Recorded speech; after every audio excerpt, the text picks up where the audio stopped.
Well, very good evening to you all. Welcome along to a very, very cold and chilly, breezy now, Roger Albert Clark rally here at Sweetlamb. We're bringing you the live coverage from up on the hillside, just above the ball complex and the water splash here. You'll see down in the distance down there. We'll bring you all cars through this iconic stage, as we did earlier on as well. It's been a long and tough day for everybody out there involved with the rally, competitors, organisers and spectators alike. So thank you for persevering with us all. It's a trier, this one. This is what the Roger Albert Clark is all about. It's a marathon, we know that. The day isn't done yet. We've got a long drive north to Carlisle to come tonight from mid-Wales. It's around about 5 hours or so for most of us, and some of these crews aren't really finishing until even later than us today, so it's a hell of an event. We have Jamie on cameras with me, Phil Bramhill on the microphone down here in the Sweetlamb complex. And thank you very much to everybody who is tuning in today. We are live on Facebook and we will be live on YouTube as well. We have just started proceedings here. We are running late, we understand that. It's been a difficult day, and the organising team bringing the cars back to one big group, ready for tonight's final push into the darkness. Flo Butler then is making her way towards us over the crest and towards that water splash. She's having a great run so far. Steady away. She knows it, the game plan, and she's sticking to it.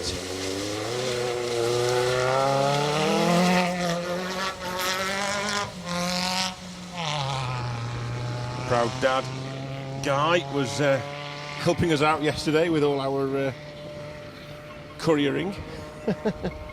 Been quite the effort from Team Butler so far this weekend. Izzy Holman alongside for the ride, citing the conditions extremely difficult this morning. First stage, understandably icy and difficult, but coming into Sweetlamb, the first section here in this bowl where the cars start is all open. There's no trees around here, so the sunlight had actually just sort of made its mark on the landscape, and everything was just starting to thaw out, just that little bit. And then they dive into the trees as they head into the Havern complex at the top of the forest here.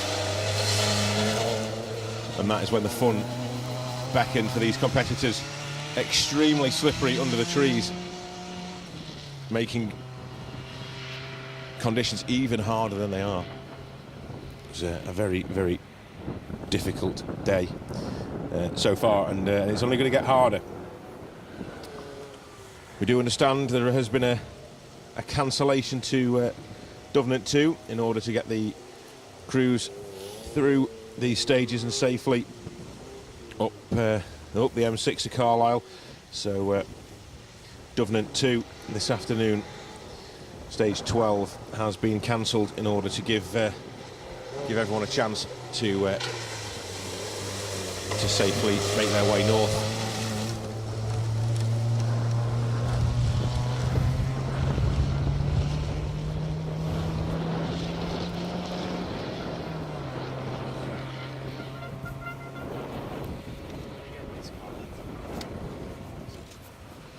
Ben from Eastwood Media is here with us, and he's flying the drone in the dark here. Unbelievable skills on show, and you'll see even more of those skills in our evening broadcast tonight, the evening R.A.C rally show, brought to you by Paul Woodford. I'll feature action from today. We'll have a roundup of today's action from all the stages that we've covered.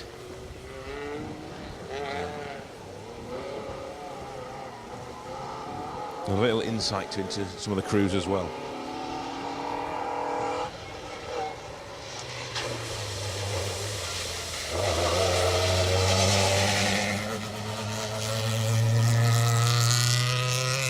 Steve Armstrong, Dave Barron. First time out on the event for the crew. Solid start, making their way towards the end of day 2.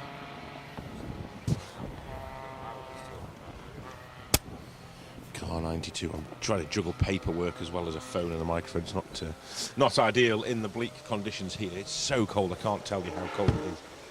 It's absolutely Baltic here on the side of the hill in Sweetlamb. And a little breeze that's just whipping across is doing everything in its power to put me off and to hamper me with my paperwork. Our next crew coming into view, dancing the tail of the car around as they make their way out of the hairpins and up over the crest. Water splash beckons.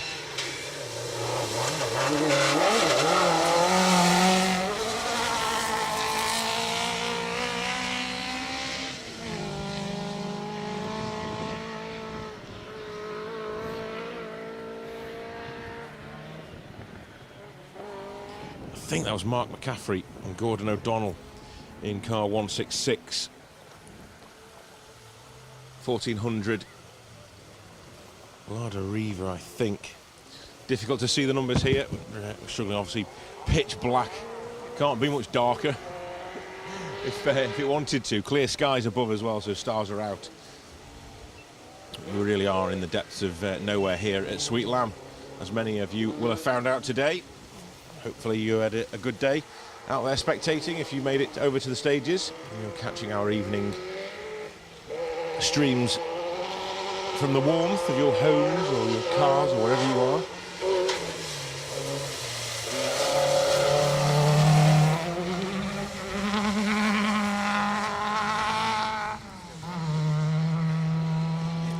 Talbot Samba up next for us.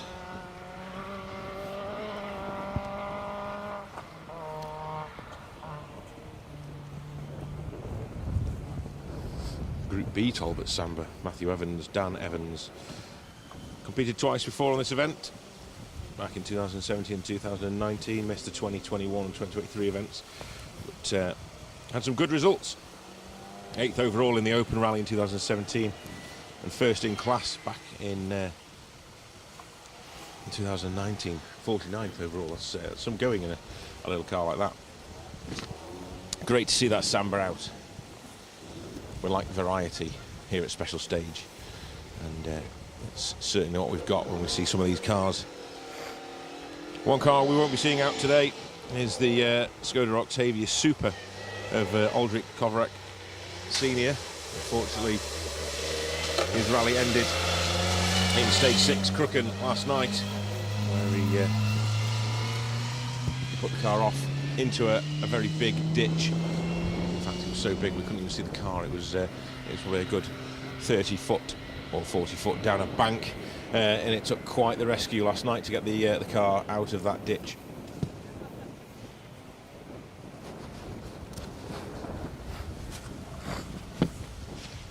Incredible job by the rescue crews to manage to recover that car, and unfortunately that car won't be going any further on this event.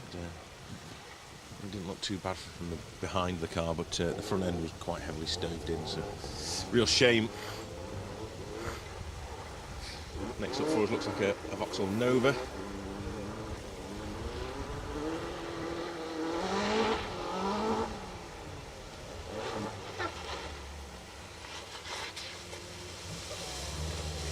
Was it the Corsa? Could be the Corsa actually. Round headlamps. It is the Corsa. 182. Simon Mellings, Carl Ellis, 1400 Vauxhall Corsa. One of many debutants on this rally this year. First time out on the Roger Albert Clark Rally.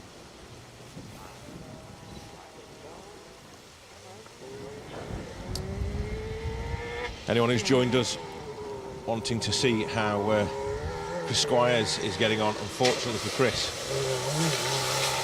problems in this stage with gearbox, causing the crew to retire. So them pushing the car back down the hill here. That was Stevie Brown and Lewis Hooper in the Hooper Sport Micra 1300. A little bit of role reversal this weekend. Apart from his first rally, the Colin McRae stages back in 2009 in a Peugeot 205. He's only really ever done single venue rallying. So a very experienced co-driver, in fact BRC winning co-driver. But give him a steering wheel and it's a different story. So hell of an experience this weekend for Stephen, who's tackling the whole event this weekend with the Nissan Micra.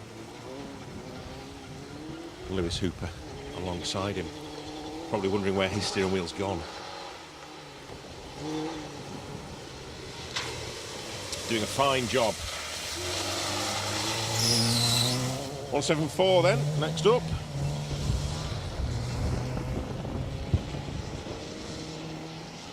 Charles Nifton, Steve Gozzard.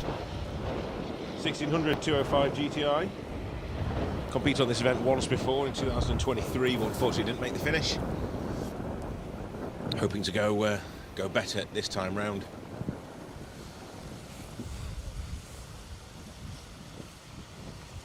A long way to go.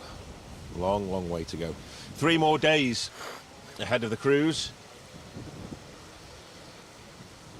on the 2025 Roger Albert Clark Rally.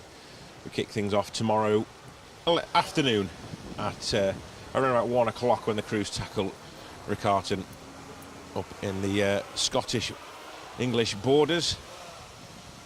I know that sounds mad to think that we're going to be up there tomorrow and we're down here today. But yeah, Riccarton, first stage before heading over the road to Hindley.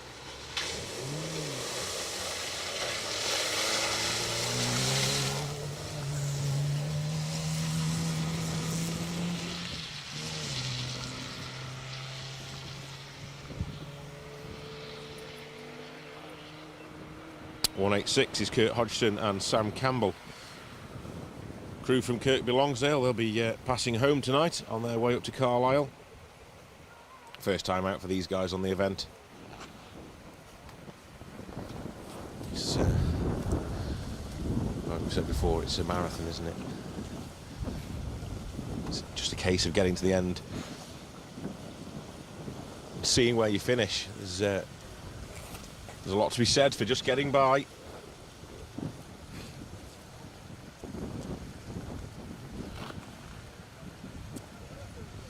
Lots of crews already. We're only at the end of day 2. Well, not quite at the end of day 2. There's still more stages to come. But, oh no, is this the last one? This is the last one today, isn't it? So the end of this stage, it will be at the end of day 2, and the crews will be heading to Welshpool for final service and to get the cars packed up and put on the trailers. They don't drive this road section. This road section is a transport section, so no need to be against the clock. They just need to arrive ready to start again tomorrow morning in Carlisle at the airport. Fantastic facility that has been offered to the event, and credit to the Roger Albert Clark Rally organising team for pulling off the airport as a service park for 3 days. It's going to be a very welcomed sight when the crews arrive there later on.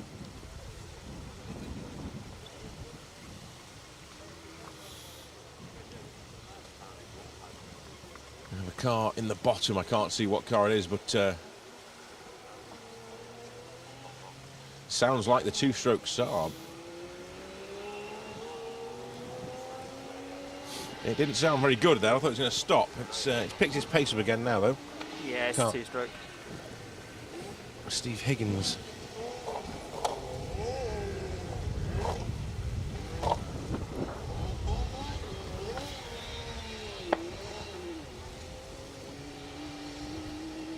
There's a drive, I think.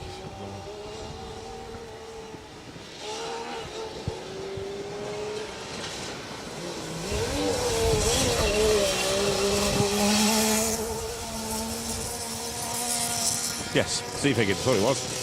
Peter Johnson in that 96 2-stroke. Yeah, just finding trouble there as they came down to the river crossing over the bridge and into the bowl complex. Car wasn't quite on song, but maybe a little factory reset on and off, and it was back up to speed again. Quite the bump coming out of the water splash there, isn't there?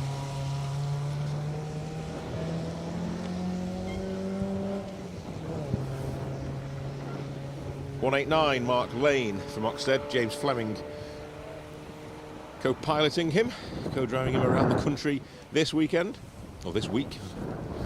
I'm so used to saying this weekend. It's not just the weekend, is it? Starting Wednesday and finishing Monday. The Civic 1600, running in Class 8 in the open category.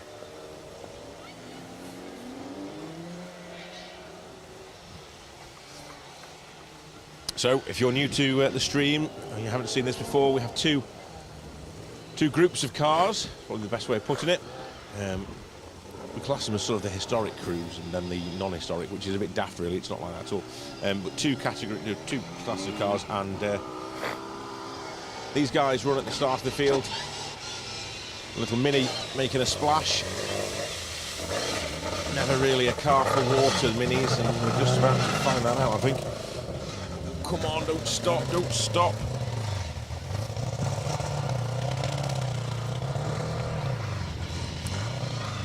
Joe White, there's Sherlock, just taking a little bit too much water on there, a little bit too quick into the water splash. Just about cleared its throat, hasn't it? It'll sort itself out as it heads into the darkness of the forest of Havern. It'll be all right, that car. That crew coming over from the United States of America.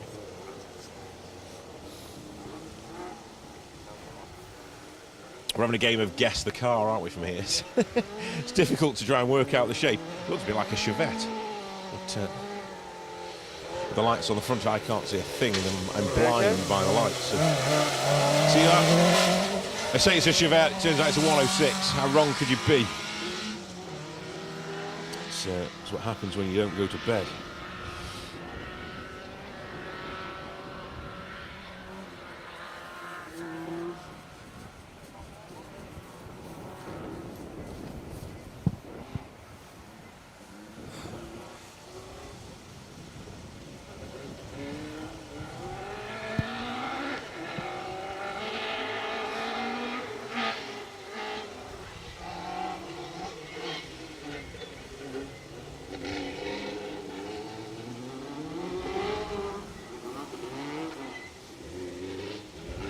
Struggling with the phone here in Sweetlamb, so if you're getting in touch, I'll try my best to have a chat with you very soon. I'm just I've only got two hands, so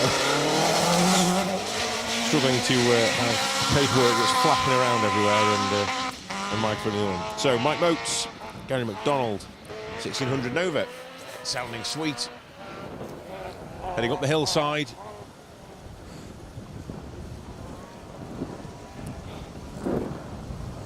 Another 12 or so miles of treacherous forest tracks await for the crews from here, but we're only at the very start of the stage, really. They come down the hillside over the other side of the bowl, and then into the bowl was their first sort of element of this stage. So it's a little bit of a wake-up call, a little bit of fun for the spectators with the water splash. It's been a great place to come and view the cars today. You've got all the facilities up the top and the shops and stalls selling motorsport merchandise. And you can come and have a good old watch down here in the bowl.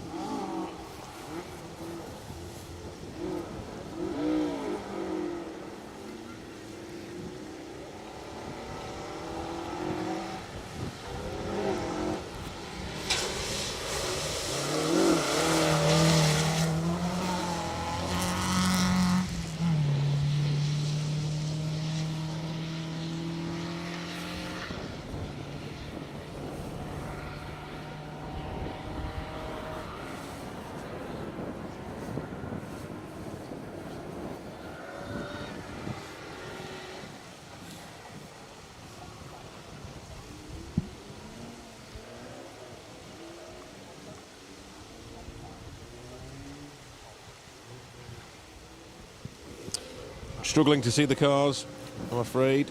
We'll see if we can change the light. See what we can see. Doesn't help that the lights are straight at you as it comes into view. 165. Aldrich Koverick Jr. So we saw the end of Aldrich Koverick Sr. last night in stage 6 as he put that Skoda Octavia Super into the ditch, but young Koverick Jr. is going well with Marek Kapik alongside. That Favorit 136 looking and sounding fantastic over here this weekend. Crew from the Czech Republic enjoying these conditions, I imagine. They were flying actually this morning through my Havern. Real commitment on the icy conditions there. So enjoying themselves. This next crew, I can already instantly recognise the shape of the Toyota Corolla Coupe coming towards us. Andy Madge, Matt Cooper up from Wellingborough.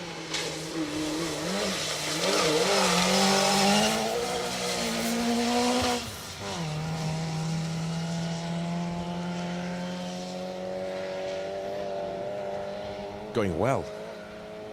Trying hard in that car. Always a smile to be had in that car. Lots of laughs along the way. And a story or two to tell as well.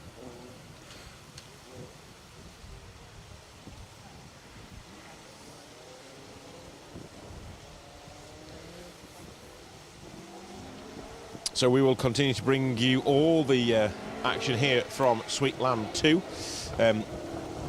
Matt and Bex will be at the arrival control down in Welshpool later this evening as these cars arrive at the end of leg 2 of the Roger Robert Clark Rally 2025, and they will have all the reactions from all the crews there. 161, the glorious Escort Mark 1 twin cam of Dave Watkins and Dave Shepherd. 11th time Dave has done this event. Started back in 2005 where he campaigned FEV5H. Famous registration number. I don't know, a very famous Mark 1 Escort. Always brings the best cars out, does Dave. Always lovely to see. We thank him for that.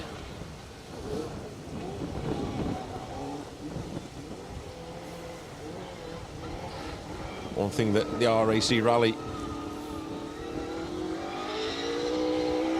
makes its name from is making atmospheric stages, atmospheric conditions with atmospheric cars as well. Let's say it's a spectacle in itself just to see these cars.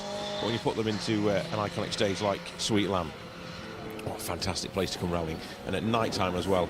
This is brilliant. We've had fireworks going off in the background as well, and air horns. It's a real atmosphere down here in mid Wales. Certainly not as many people here watching this time round as there was earlier on in the day. Thousands and thousands of you guys out here braving the conditions and enjoying the hospitality that Sweetlamb has.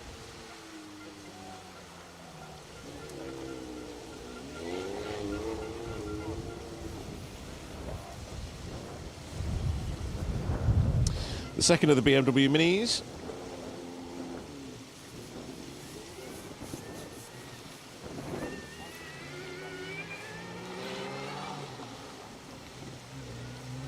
This should be car 170, Gareth Humphries, Martin Williams.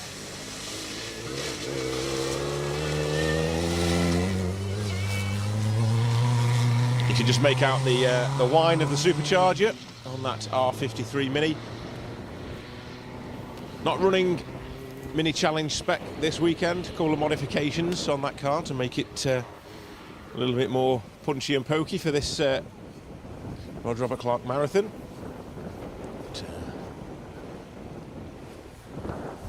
Nice to have a couple of those BMW Minis out on the event, and we'll see a lot more of those tomorrow. The Mini Challenge arrives with us in Riccarton tomorrow morning. A word about that, we have 28 crews joining us in the Minis tomorrow. A variety of R50 and R53 machinery. Charlie Mathewson, Ian Bass are going to lead the field away in car 301.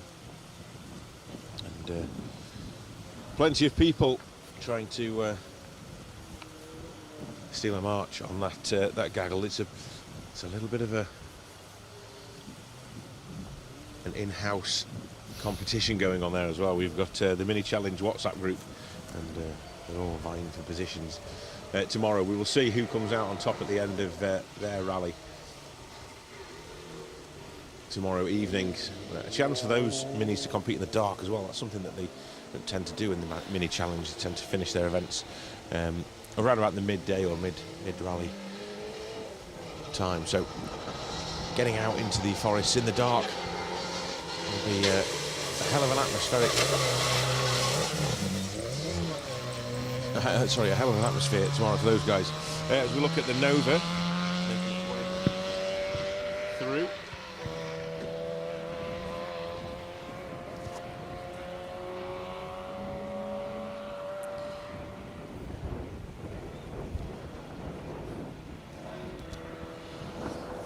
Mark and Andrew Constantine, I think that was. We did have another Nova, but sadly Lyndon Barton and Simon Hunter's event ended almost before it started, really, with reliability and mechanical issues early on in stage 1 yesterday. Real shame for the crew.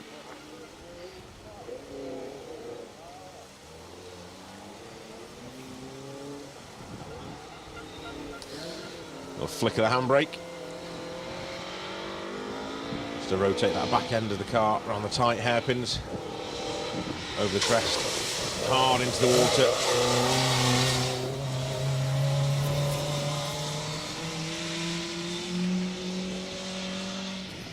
I think that was Paul Rawson and Mike Curry in car 162. 1600 Mark 1 Escort.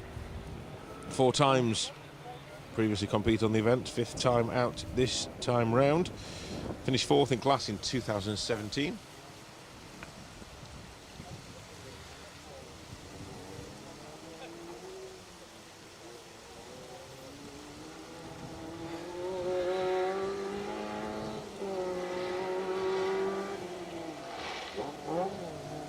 Pushing hard across the bottom of the bowl.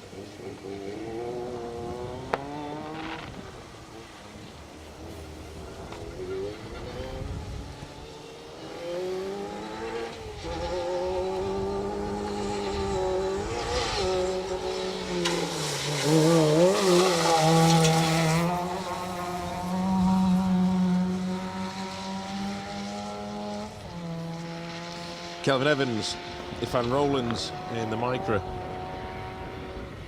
running in the open class. First time out on the Roger Albert Clark Rally, going well for the crew.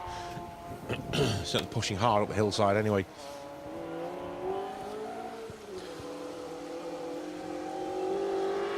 The frozen tree-lined tracks of Havern Forest await.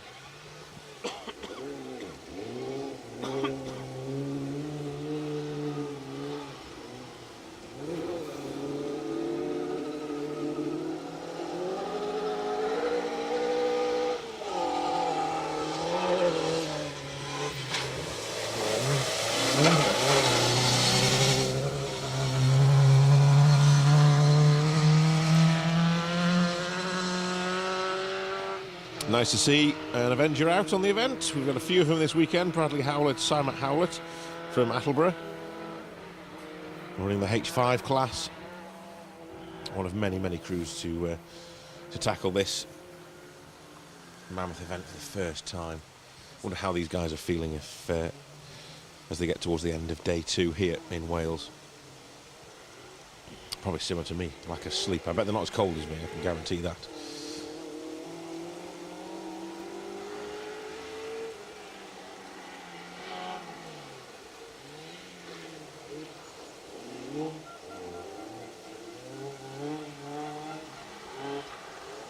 So once this first field of cars are through, we will have a 10-minute pause in proceedings whilst we wait for car number 2, Ocean Price, to make his way into the final stage of the day.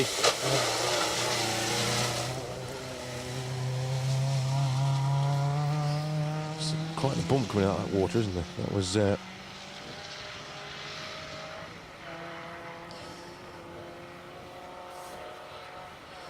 MGZR. Could well have been Elliot Sharp and Steve Smallbone in car 178. Couldn't quite make the number out on the side of the car, but I'm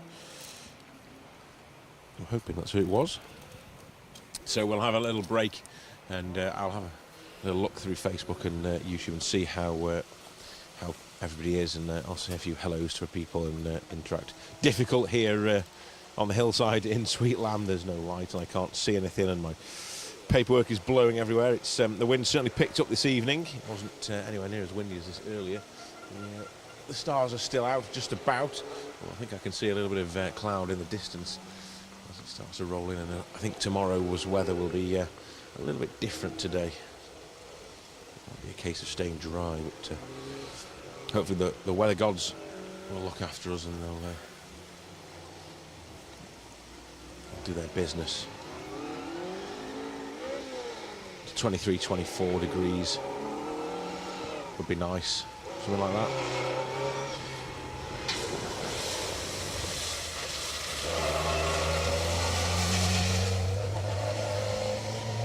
Okay, that is a number I can read. 188. Martin Oglesby and John Parker in the Sunbeam TI. Had a crack at this one in 2023. Unfortunately, didn't finish in their Opel Kadett, so got to make amends for that one.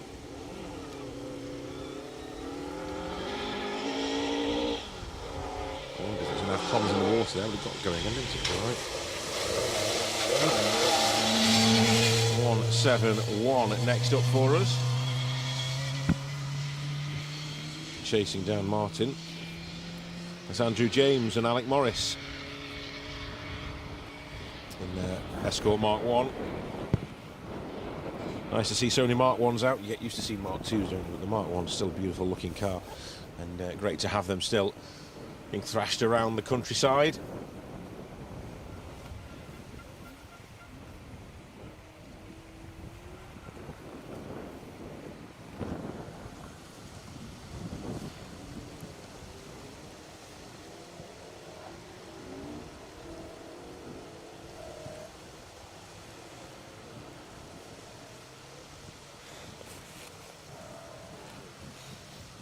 Waiting on our next crew as it's making its way down the hillside on the other side of the valley.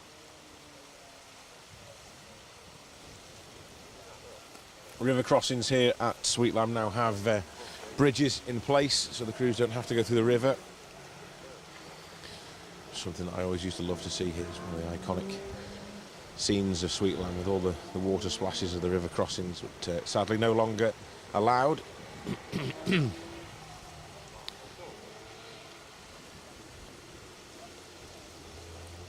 Could be problems for this crew. Looks like another Toyota Corolla being caught very quickly by the car behind. So a long way to go through the Sweetlamb Havern stage if issues are afoot. Oh, crunching the lights on the front. I'm taking a battering there. 173. John Leckie, Gareth Price from Prestatyn, North Wales.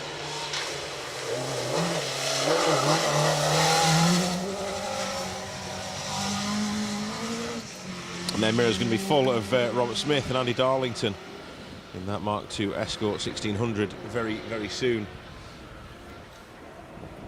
Doesn't seem to be under power now though as it goes up the hill. It was just coming down the hillside, it's had its issues.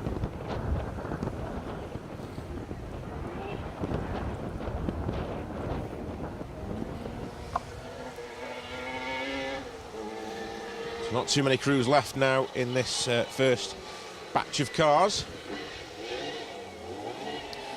I can tell you that the car that runs at the front of this field, Simone Calzia and Fabrizio Feliciccia in that Peugeot 208 over from Italy, unfortunately have retired for the day, but they will see us in Carlisle. I promise us that.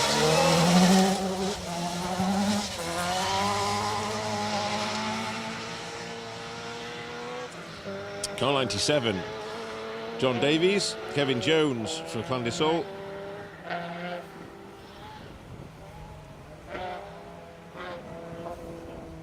Trying hard in the Astra.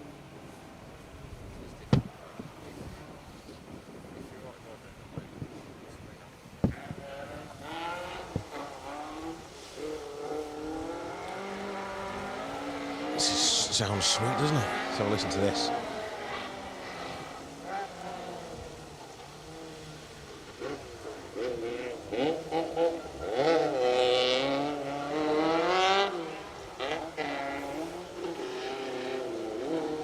Flicking that back end around, really tight. Hairpin right, hairpin left. Over the crest. Sheep dip awaits.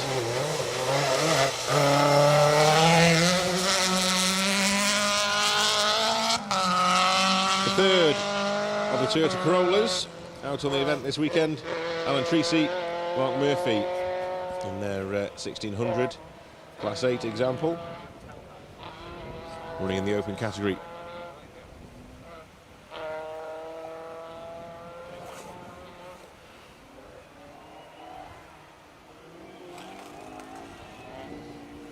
The cars make their way out of our camera shot here and turn hairpin right before coming across the top of the bowl, and then heading up to the top car park. For those of you that know Sweetlamb, make their way into that little top amphitheatre section and into another tight hairpin left before going under the arch and out of the bowl towards the Havern complex via the jumps across the top.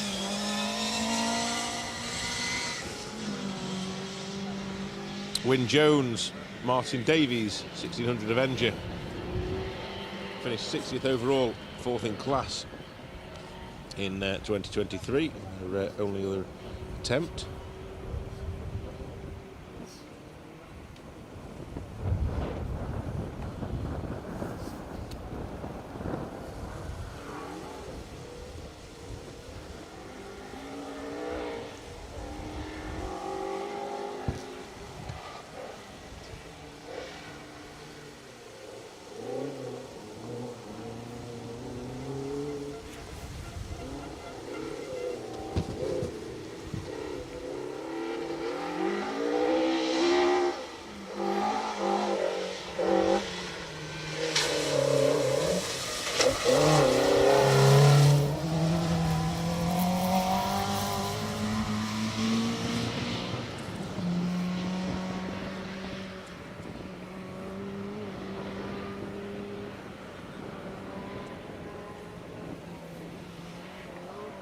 I think that was Paul Rawson.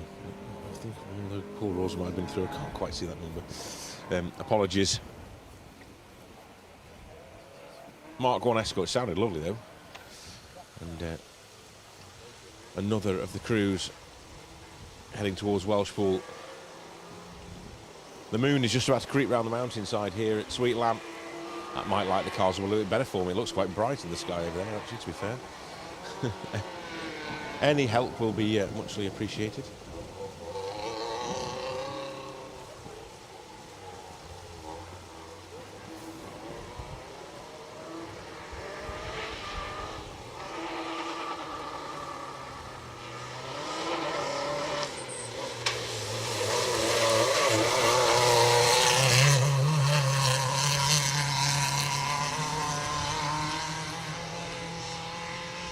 Max Smart over from South Africa with Robert James Stokoe alongside him in the 1600 MG ZR. Having a strong run in that car. If any of you saw the forum down in Carmarthen on Wednesday evening, Max was there talking about his junior WRC campaign. Nice to have a South African on the entry list here. Lots and lots of foreign crews over this week for the Roger Albert Clark Rally. It's grown in popularity over the years. It's fantastic to see the reach that this event has now.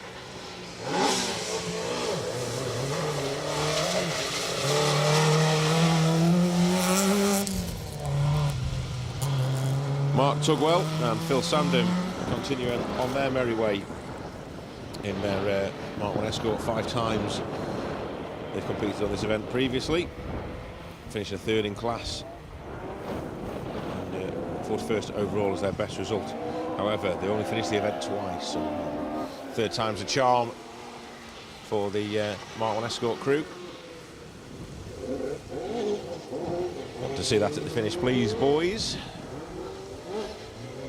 Phil Sandham is a bit of a legend in rallying, isn't he? He's spent time with the special stage team on events around the country as well, so some fantastic stories to tell over the years.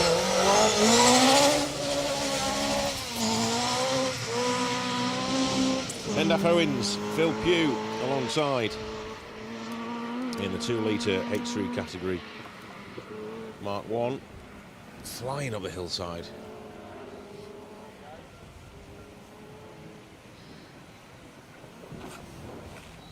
We're approaching the top end of this first batch of cars now, so pace increasing all the time. We're going from slowest to quickest with regards to seeding, and as you can see, the pace is hotting up as we make our way towards this top few cars.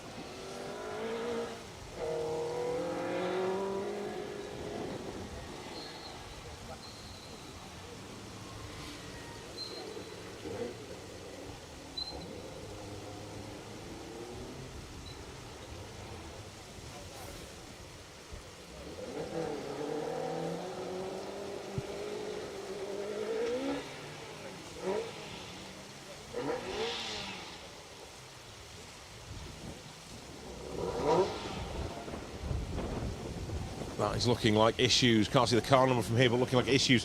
Drive shaft potentially. Is it the Mark 1, is it? Oh no, the Mark 1 Golf. Chris Hellings, Dan Moorfield from Woking. What a shame. There's smoke down there as well. They'll clear the car, they'll back it up and we'll get it out of the way. It's got the hallmarks of a drive shaft possibly. Gearbox issue in the Golf. Our expert cameraman Jamie here can tell exactly what cars are just by the either their engine note or the sight of their lights. I have no idea. It just looks like a bank of white blobs to me, but hopefully that car is just about out the way. Ooh, sneaking round, yeah, just about get round. Okay, safely done, good stuff. We'll get that car pushed back off the road and out the way.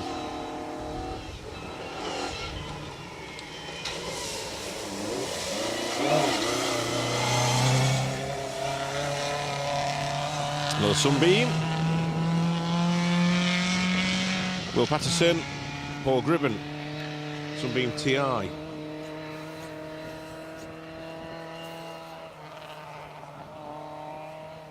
Safely negotiating the Golf.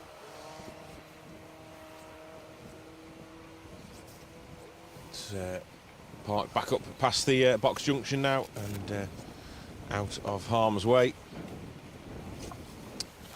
So nothing else on the stage by the looks of things at this moment.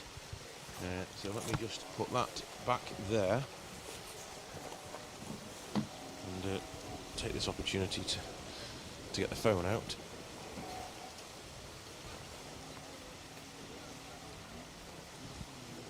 Try and say a few hellos and get in touch with you guys and do a bit of interaction. It's been difficult with the cars coming through.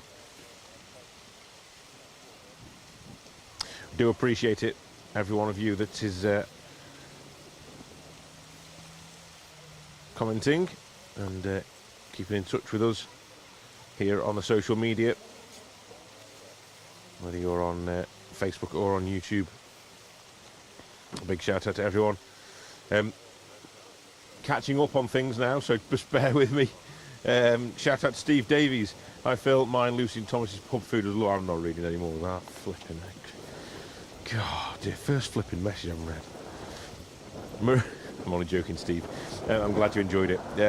I was with Lucy and Steve and Thomas, very keen little amateur photographer out there. He was having a good go at the side of the stage today. Love to meet you all. And Lucy, it was weird seeing you without Chris alongside you in your overalls. But yeah, nice to see you guys. I'm glad you had your pub food on the way back from the My Heron stage earlier on. It's was great to have a chat and a catch up when there wasn't any pressures of a stage head interview. So yeah, thank you for that. Reader Croxley, great to see NFO's fabrication getting to grips with the notes. Yeah, he's gone well, hasn't he? He's flying now, hasn't he? We're doing a firework display for you. See what we do for you here? Producer Wayne paid for those. Roy Parrish, just after the water splash, is a hairpin right, then a loop around to a hairpin left by the previous hairpin right. Is that right? Yeah, pretty much so. Yes, it's a quite a long loop. They come out of this little section here, through the water splash, up the hill to a hairpin right, and then they go back across the top of the bowl and head into like the top car park spectator area, where they turn left and head away up to the jumps across the top of Sweetlamb. Make their way back down to the hairpin right at the end, where they turn hairpin right again, and then away out of the bowl and out of the Sweetlamb complex into Havern itself. So yep, it is, you are absolutely bob on. Lots of people commenting, thank you very much. Hello from Interim Safety on Route North. Hey Emma, thank you for watching, thank you for tuning in. Hopefully we're keeping you entertained on your journey up north, and what I'll do is I'll give you a call later, and you can tell me about what your day's been like, and you can keep me awake on the journey up north. I'm sure you'll be really chuffed with that. Paul Morris, what a great event. Brian Launchbury, always tuning in. Thank you, Brian. We really do appreciate all your commitment to Special Stage and to the Roger Albert Clark Rally this weekend. Tom Urquhart, last time I was there in 2017, Rally GB, and my old Ignis. Oh, I miss that so much. The Ignis. I used to have an Ignis road car. Fantastic car. I loved it. Never have a bad word said about them. Beautiful little car, and love to see them on the stage as well. Thank you, Tom. Guy Weaver, get in touch. Ian and Phil, Boston coverage. Thank you, Guy. Why are you not here, Guy? Where are you? I'm used to seeing you at this event so many times in the past. We've had a brew in the service park, so yeah, miss you on this one, mate. Thank you for getting in touch though and watching. Dan Halpin, watching from Ireland. Cheers for all the coverage. You're very welcome. Jamie Stafford, do you have the overall results? Not at the minute. Results that we know have been very difficult over the last day or so. Lots of issues. However, we are working things, and things are starting to filter through as we speak. What I can try and do is bring you up to date as best I can with some stuff. Let me have a little look here and see what I've got. So what I can say is I have results up to the end of stage 9. So after Duvenant 1, I can tell you some of the results. It's not all the results, so you have to bear with us on that one, but this is certainly better than we had yesterday, and it's a testament to the hard work that's going in behind the scenes that you guys don't see from the organising team and the results team as well. So please bear with us. There is a lot of work frantically going on in the background. Ocean Price continues to lead the event after 9 stages. Second time of 1 hour 19 and 27 seconds. Paul Barrett is second. He is 1 minute 3 behind the lead. It's been a great drive from Paul, with Gordon Noble alongside, clawing his way up the leaderboard. Martin McCormack, Barney Mitchell in that awesome sounding BMW 30 seconds further back than Paul, on a 1 hour 20.590. Duvrig James, Emir Jones having a really good run in their Escort as well. They're on a 1:21.54. Jace Pritchard steady in 5th, holding a good solid spot there. No real dramas for Jace by the sound of things with Phil Clark, but playing the long game. This is a very sensible way of doing it. Newcomer Greg McKnight, Harry Marchbank leading the open class. 1 hour 22.39 in 6th overall. Tom Llewellyn in 7th with Ross Whittaker alongside, a 1:22.49. Ben Friend, Cliff Simmons there in 8th, 1 hour 22.50, so just 1 second behind Tom Llewellyn, so that's close. Keep an eye on that one. Only 10 seconds behind that battle is the incredible Triumph TR7 V8 of Mark Higgins, Carl Williamson. Saw brother David was out supporting earlier on. Nice to see the Higgins family around, and David commenting that he wants to do this event, and he keeps thinking he's going to have to do it, and he fancies it in a Volvo as well. That'll be all right, won't it? Take a bit of that. Maybe Mark and David in the same event. Tony and Christine would love that. Chasing around the country again. We've been there. Dan Mennell rounds out the top 10 then with a 1 hour 23 and 9 seconds. Tommy Walser in 11th in car 95, the Lightning McQueen coloured Ford Escort Mark II. Will Atkins alongside him. 1 hour 24.14. I won't go through all of it, but just the last one I'm going to read out here is Arnie Radstrom. Fantastic drive by Arnie. Volvo 262 in the top 12. First of the foreign crews really as well. So incredible drive. Car sounds, looks, goes so well. If you haven't seen it on the stages, tune into the coverage. You'll see it here in the dark, but have a look again in the light. It really is a fantastic spectacle. It's driven the way it's driven. I can hear the sweet tones of a Mark II Escort on full tilt coming into view over the top of the mountain in the distance. I'm expecting Ocean Price to pilot that car down the hillside. So there's some results for you. The event, trust me, are working tirelessly to get everything up and running and sorted as best as they can. It has been a real slog for them, so thank you very much for sticking with us. Please be kind. It's a real tough job. Craig Burgess, where's the side exhaust when you need it? I could do with one right now, Craig. Yeah, if you could bring that beam and just park it next to my toes, that would be mega. Thank you, mate. Appreciate that. Keeping my toes warm. Last weekend out at Cadwell. Matt Cresswell says, say hello to Daniel Liddon, please, who's looking forward to tomorrow. Hi, Daniel. Hope you're doing well. And you can't wait to get out there, can you, tomorrow? Hopefully we'll see you out and about. Come and say hi if you do. Will Banks is on. Will, I've got your hat in the car. It's keeping me warm at times. Evening, Phil. Currently in management van, rejoining the rally after a slight off in the first Sweetlamb. Oh, no. Martin did. Yes, I saw him. Where did he come through? Yeah, I saw him through here early on. He's probably getting happy because I was waving at him. OK, good. I'm glad he's all right. And he's on his way. So the crest becomes a jump for the quicker cars. Ocean Price. Fan belt squeaking. Ooh, a little bit of trouble. It's cleared itself. That's good. Water getting into the engine there a little bit. Just...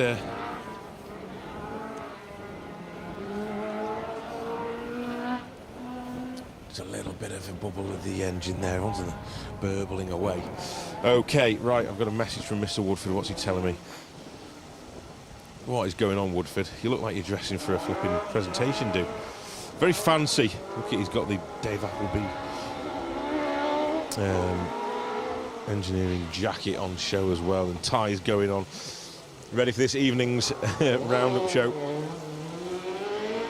Good stuff. OK. Kevin Evans, great viewership since the very start. Thanks, Phil. Cheers, Kevin. Really appreciate it.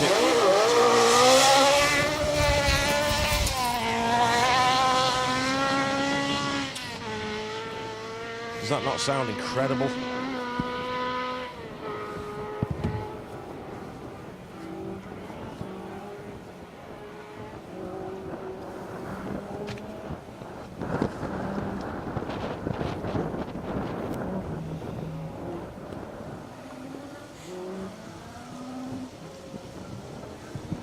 To reorganise myself there. That was Paul Barrett in car number 7. Paperwork back in order. Sight of these top cars coming through the stages in the dark. Lighting up the scenery is fantastic, isn't it? OK, if you're watching on Facebook and you want to continue the coverage here at Sweetlamb, please head over to our YouTube channel, Special Stage, for continued coverage. We will be leaving things here now and on Facebook, and Matt and Bex will be joining you and taking you into the evening before their long drive home to, well, for the next 3 days anyway, up in Carlisle. So thank you for your support on this event, and we will see you over on YouTube very shortly. So stick with us on that one. Before we dive off, let's have a quick look. Top coverage as always, guys. Tony Shields, Stuart Skelton, hello. Coming to service tomorrow, then Sunday and Monday stages. Tyler Mitchell's on. Scott Morris, Wolverhampton film, not at all, absolutely not. Frozen. Luis Gutierrez, Diaz, the pace of the fast boys is unbelievable. You're right, it's so good to see. The commitment is incredible. Thank you everybody on Facebook for tuning in. Please head over to the YouTube page now, Special Stages YouTube page, to continue this coverage. You don't want to miss these top boys. You can have Matt and Bex on Facebook at the same time, and you can listen to all.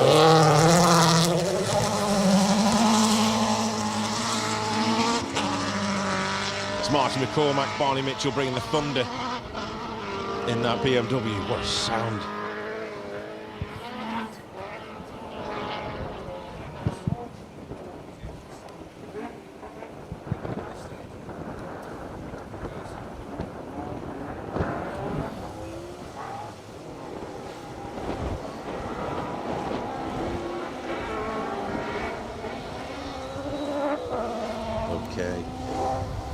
Big welcome to everybody from Facebook. If you're joining us and you've turned over to the YouTube page, this is our live stream, continued live stream from the Sweetlamb Bowl here at the final stage of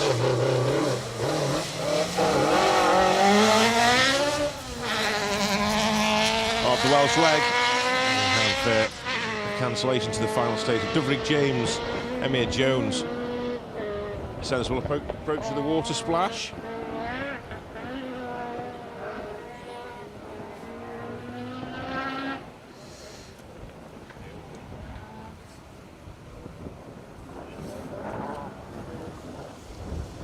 Yeah, Rally Roy Madness price. It did sound like you got a little bit of water in the engine, didn't it? But it cleared itself soon enough. No time lost really there, was there? He managed to sort things out and get it back up the hillside okay. So, there was a moment there, wasn't there, where we all sort of held our breath. BMW sounds fantastic. One car that you won't be hearing through Sweetlamb 2 is the Lancia Stratos of Seb Perez. Really, really unfortunate that Seb and Dale have put the Lancia into a dip in the opening stage this morning. My Havern crew are absolutely fine. Car's knocked a tyre off the rim and a little bit more damage as well going on there. It's not just not quite as simple as that, but we are hoping and praying that Stratos will make a return to the northern leg of the event tomorrow. If we have any information, or if anyone's got any information on that, let us know. We need to know if that's going to be the case. But there's going to be a little bit of work for the team to do to get that car up and running again. You will hear, I hope, the V8 Thunder of the TR7 with Dave Appleby Engineering's awesome car that Mark Higgins is driving with Carl Williamson this week.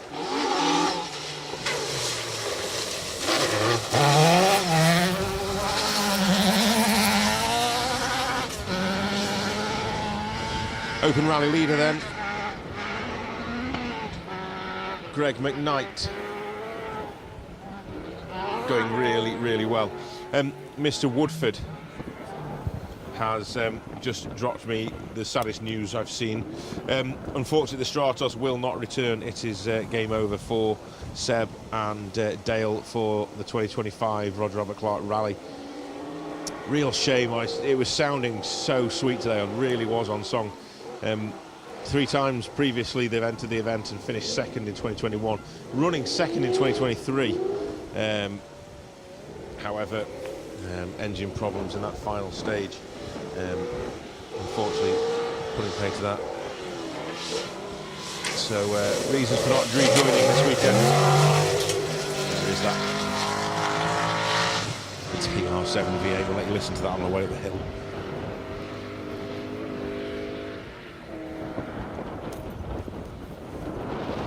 Fantastic to see a car like that being driven so well. Awesome stuff. So just going back quickly to the Stratos then. Seb is actually doing Rallycross to Brava in the car and don't want to risk a bodge repair to it. So unfortunately that is the end of the Stratos. We will have to gather our thoughts on that one and move on. I'm afraid it's not going to be the same, is it, without that incredible engine note. Now he's sending me some pictures of dogs, which is things are getting weird. Yeah.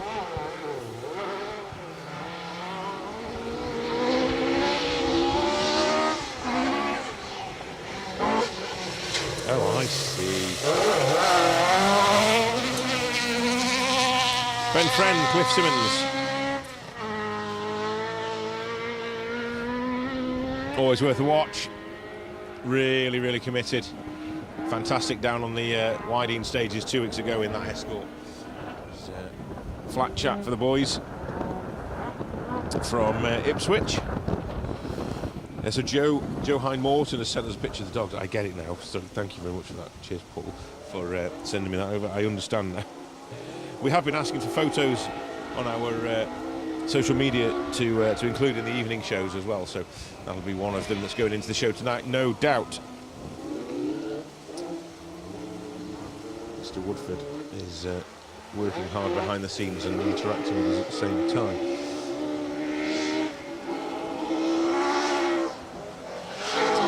Lots of you chatting with us online on YouTube, so big shout out to that, thank you very much. James Ford, Neil Shanks, car 10. Hoping not to have a repeat of the accident from 2023, the only other time that crew have been out on the Roger Albert Clark Rally.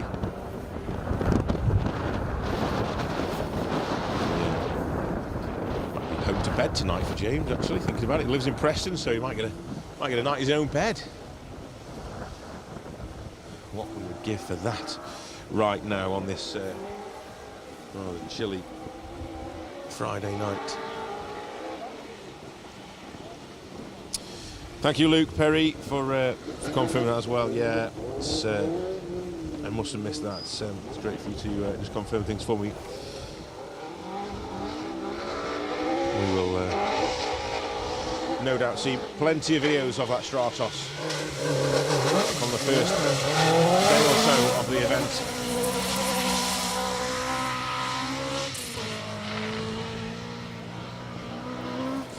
Tom Llewellyn, Ross Whittock going well. First time out for Tom on this event. He hasn't done the Roger Albert Clark Rally before. Experienced driver is Tom, but not done the full Roger Albert Clark Rally before, so a welcome addition.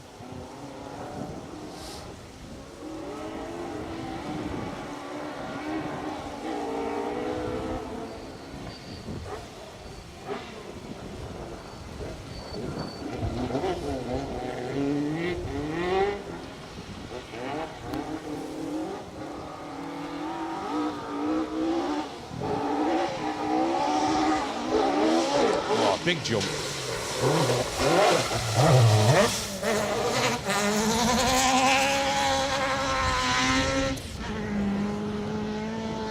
Dan Mennell fully committed, wasn't he, through there? John H. Roberts alongside him. Yeah, plenty of air underneath that Escort. I was wondering whether we were going to get any some like real serious jumps from cars tonight, but yeah, that certainly took off. Fantastic, really pushing on.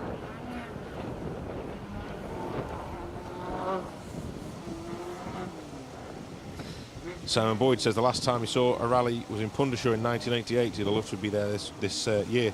Well, there's still time if you can make it.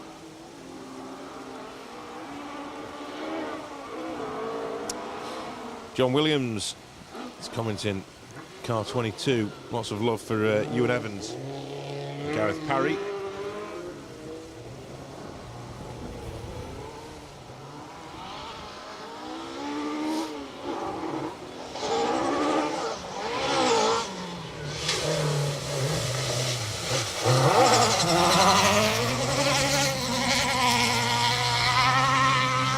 Car number 12, Rhys Yates and Alex Lee.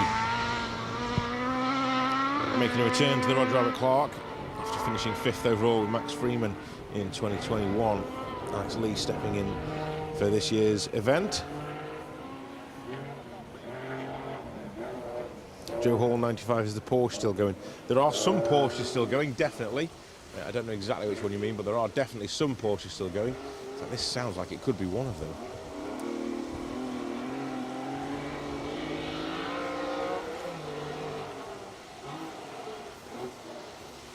Maybe not. Oh, of course not. It is a V6 though. The incredible Arne Rydström. Absolute monster of a car that is the Volvo.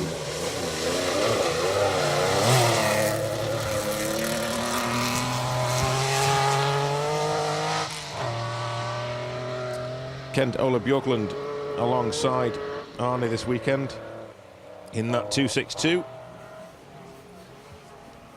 Incredible to see that car being pushed and driven as well as it is. I think Mr. Higgins, David Higgins, might fancy going one of those.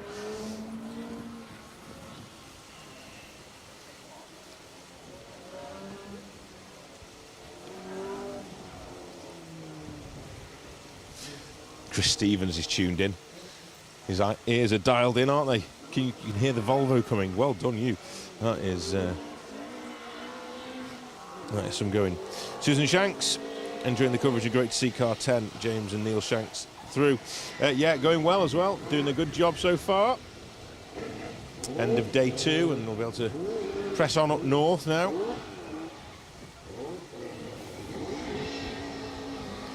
Stages that Neil may be a little bit more familiar with.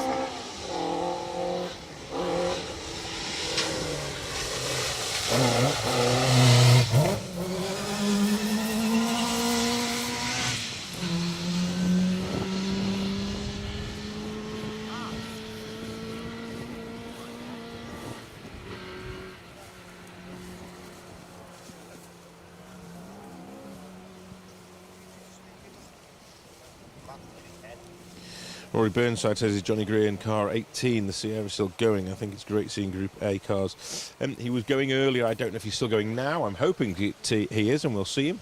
He won't be too far off if he is. We'll keep an eye on that one.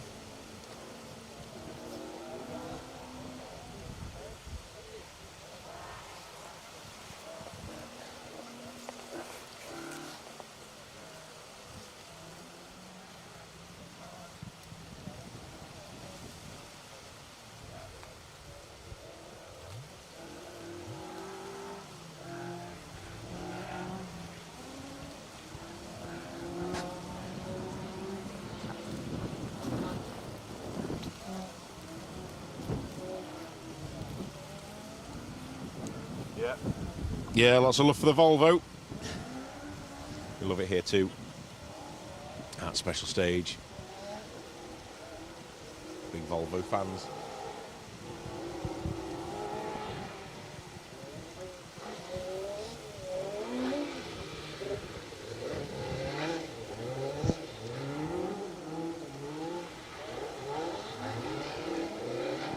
Next competitor making its way up the hill then, over the jump, towards this famous sheep dip water splash.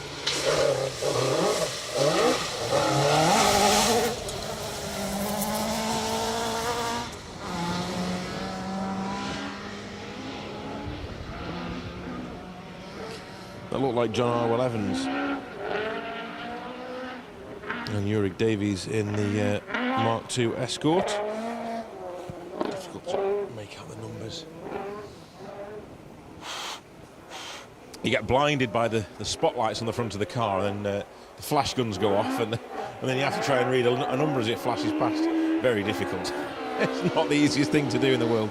Apologies if I get these wrong, guys. I'm so sorry. Escorts, they're all very similar, aren't they? This, however, I can tell this shape from a mile off.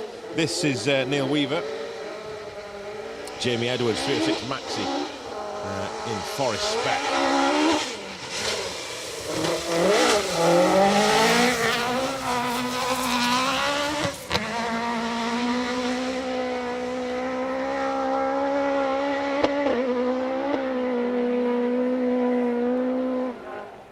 Fully committed up the hillside, flat shifting its way all the way up to that hairpin at the top. So you're hard on the brakes now and they'll flick it right. And come back across the top of the of the bowl complex here at Sweetlamb. That's some gold. Nice to see that Peugeot still going strong. Rins TV, thank you very much, Car 41 that was. In that case, I was right, John R11. Thank you very much for confirming that. My eyes aren't the best anyway, but throw in the mix darkness and bright lights and flash guns and water and you name it, it's never easy.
Class 16 is Adrian Hetherington, Ronan O'Neill. It's the 5th time round for the Irish crew. Finished 3rd overall in 2021, which is their best result. Never count them out for a decent run.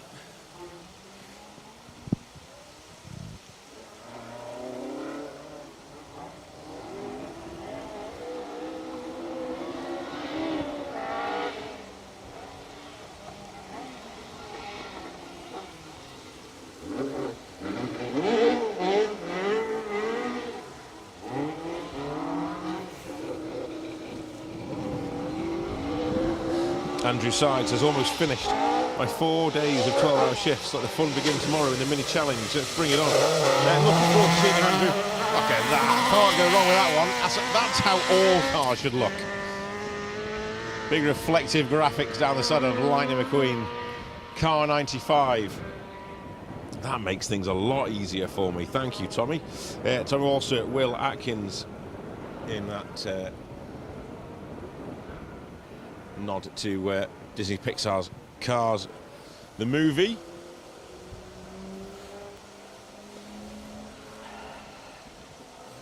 Great to see.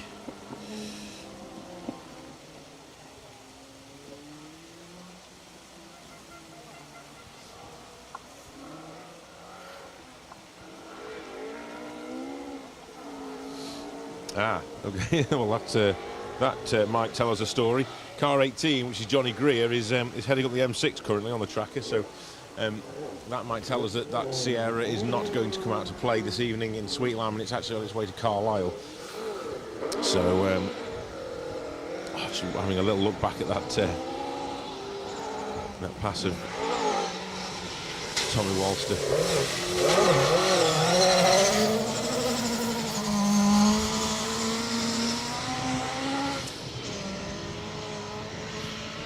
The man they call Mad Mick.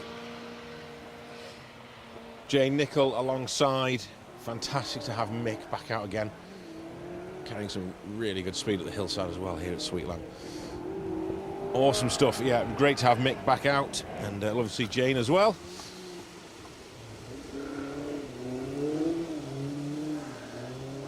Guarantee there's some fun to be had in that car. With them pair knocking about. Anything could happen.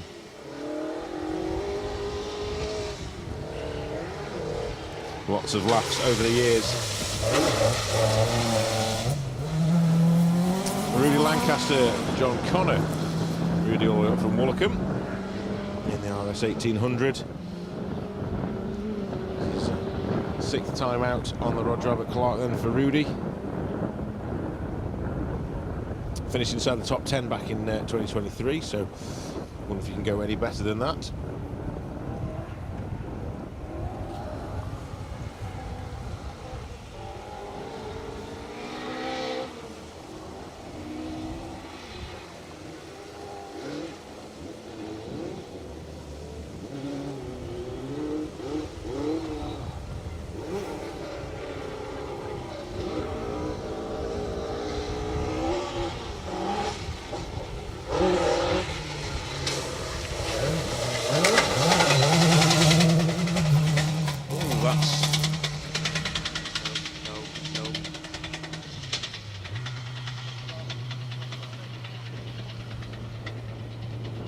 That sounds like drive shaft or half shaft issues.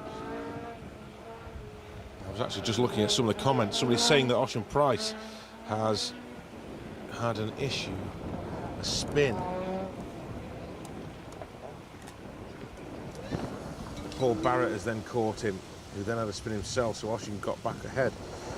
Drama then for the results team to have a look at. We'll have a look at that. Ocean lost 43 seconds. The lead is now down to 30 seconds. A little bit of speculation, so I don't know if this is all true or not or confirmed, but awesome stuff. At the top of the leaderboard, things changing constantly. It's not quite over here in Wales just yet.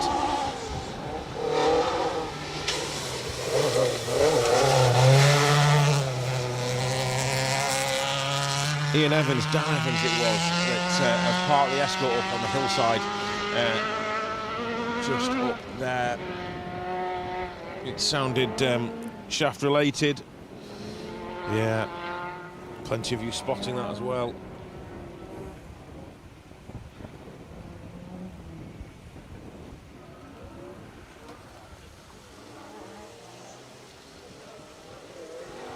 Thank you for that. Oh, sounds rough. Yeah, it did.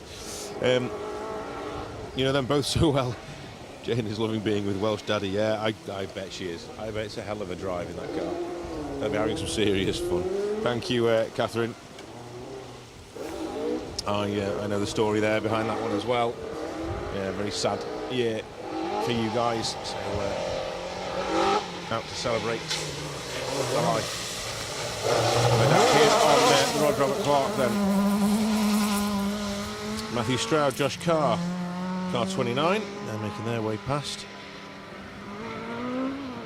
The stricken escort of Ian Evans.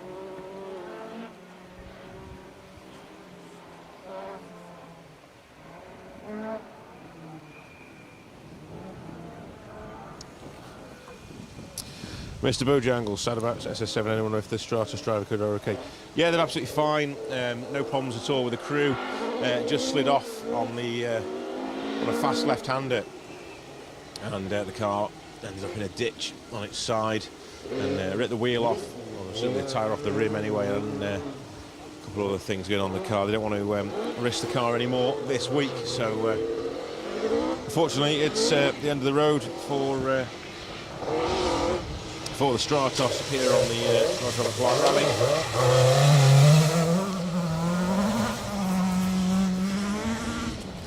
I think that was Lee Armstrong and Ken Bowman in their R.A.C escort. 8 times Lee has done the event. Finished 12th overall and 9th in class back in 2021.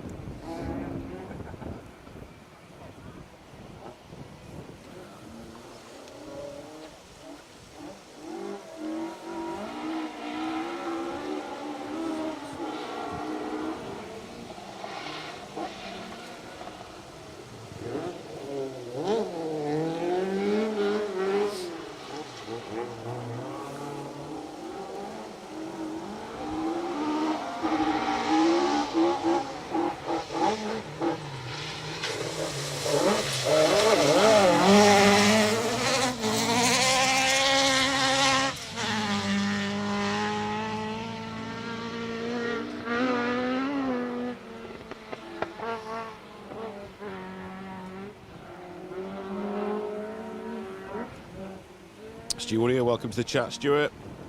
Paul Barrett is certainly on a mission. He's He's always on a mission, isn't he, Paul?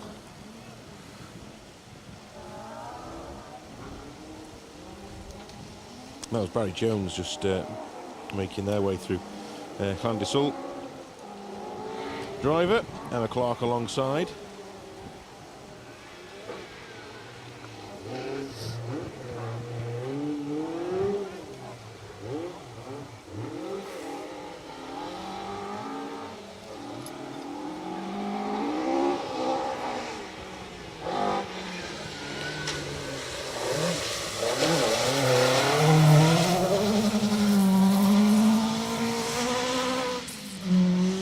Thompson, Josh Davison, third time out for that crew, best result 9th overall back in 2023, so a decent stab at it 2 years ago.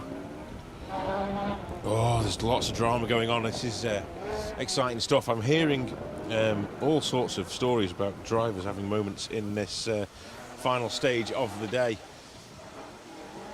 Super slippy. I can't tell you how cold it is. It's so cold. It was -6 when we arrived at the stage this morning at my Havern, and it doesn't feel like it's got over 0 degrees all day. It's now biting cold, and the stage here, as I mentioned earlier, the stage here in Sweetlamb in the bowl is all exposed to the elements, and the sunlight has got to the stages today here.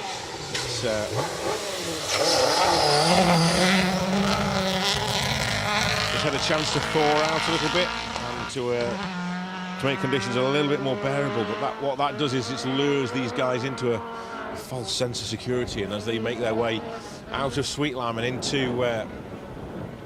into the Hafren Forest complex to finish the stage, another 12 miles or so after this, then that is where the ice is lying in wait, and it really is a tricky last 10 miles or so, 12 miles or so through the forest of Havern. And if any of you are watching the trackers, you'll probably have an idea of what's happening more than I do. But, yeah, really tough end to the day.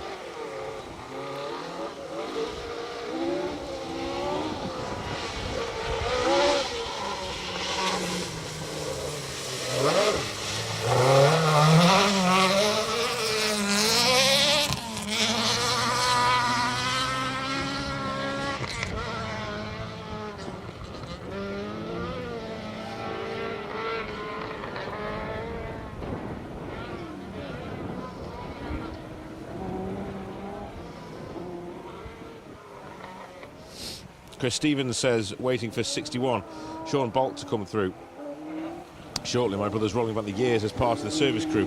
He last serviced on the rally in the 80s for Rob Stoneman in the Securico Sierra.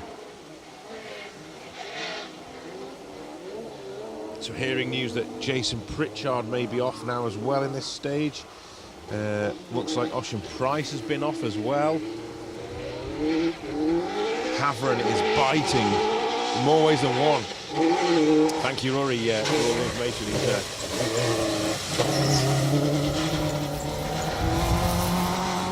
sat at work, and he's secretly, I hope his bosses are watching this or listening to me. He's sat in work finishing things off there and watching the live stream and helping and guiding me through this evening's coverage as well. So thank you to everyone who's keeping me company out there on the social media, on the Special Stage YouTube channel. It is very much appreciated, it really is.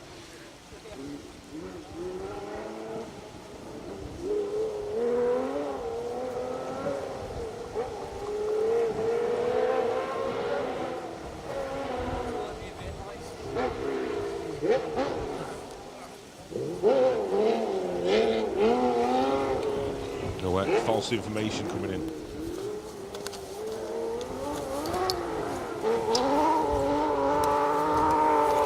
Higgins sets the second fastest time. See you later, boys. So that for a soundtrack.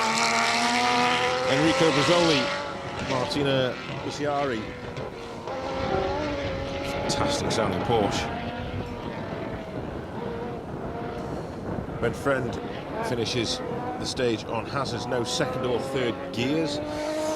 So many things going on. This final stage really has put the cat amongst the pigeons here on the final day in Wales. That's the best picture I've received ever, I think, Rory. Thank you very much.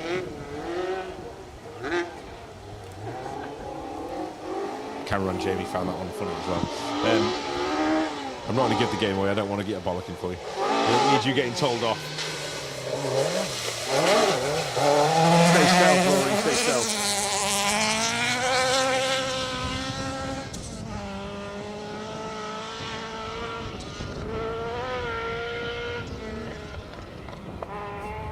Shame Mr. Tuttill's not out on this event. He's been out in the past. Not here this weekend, or this week. He's prepping a fleet, it's probably the best word for it, a fleet of Porsches to go over to Kenya and compete on the Classic Safari in the coming week or two.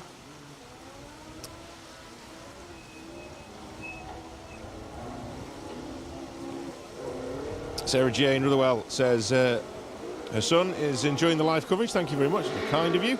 I hope he's enjoying it. And yeah, bringing a little bit of classic rallying to the younger audience. We like that. It's good, isn't it? Bringing the... this is what rallying used to be like years ago. A little bit of a misdemeanor down at the hairpin for our next crew.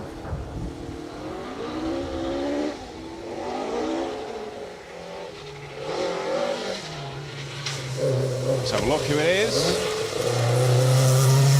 Car number 62. Oh wait, we're on the next page. Hang on. Bear with me.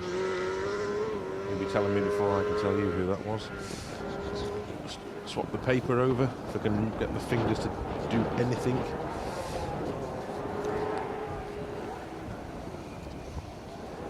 Break the clipboard is like driving a Sherman tank at the minute. Difficult with no movement. Right. Forgot the number now for that. 62. Daniel Alonso. Better, Daniel Alonso. Here we are. Alejandro Lopez.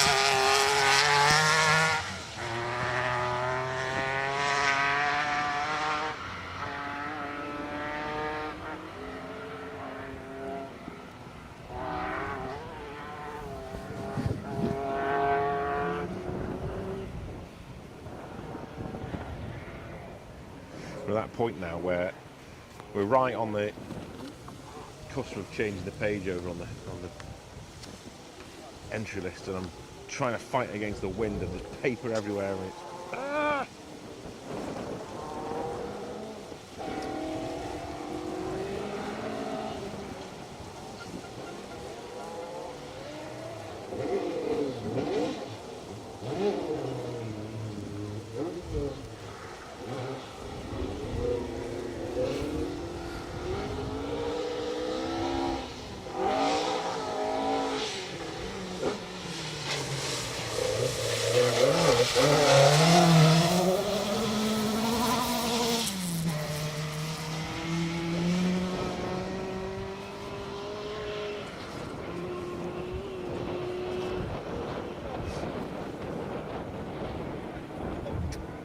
was Andy Wolf, car 85, I could see that one.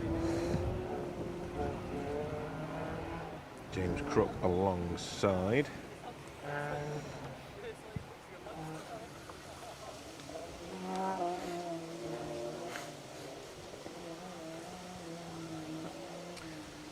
So lots of drama here on the final stage of day 2 of the Roger Albert Clark Rally. Manbex will be waiting for these crews to arrive in Welshpool in the next half hour or so, and all the action is being brought to you here stage side by the guys at Special Stage, myself, Phil Bramwell, Jamie Ganley on the cameras.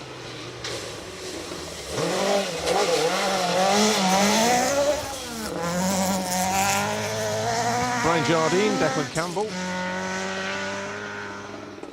Last run in 2023. Last time out, and that was 19th overall, second in the Open Rally. That's not a bad result either, is it? It's good stuff. Some worry at the finish from car 8 about Llewellyn. Any ideas on the coverage? Nothing from us here. Tom came past us, no problems at all. Car 8. Car 8 isn't Tom Llewellyn. Car 8 is Dan Mennell.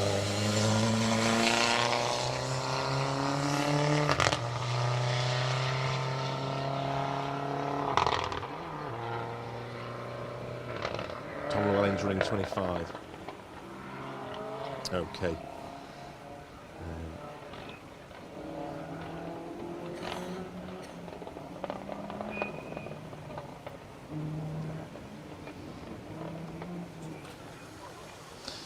That's a car we like to listen to and hear as it pops and makes its way up the hillside. Kev Proctor in the awesome Sierra.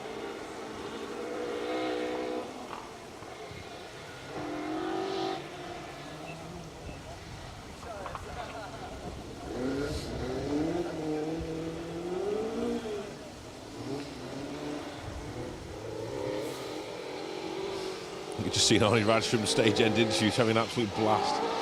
Do you blame him driving that incredible Volvo?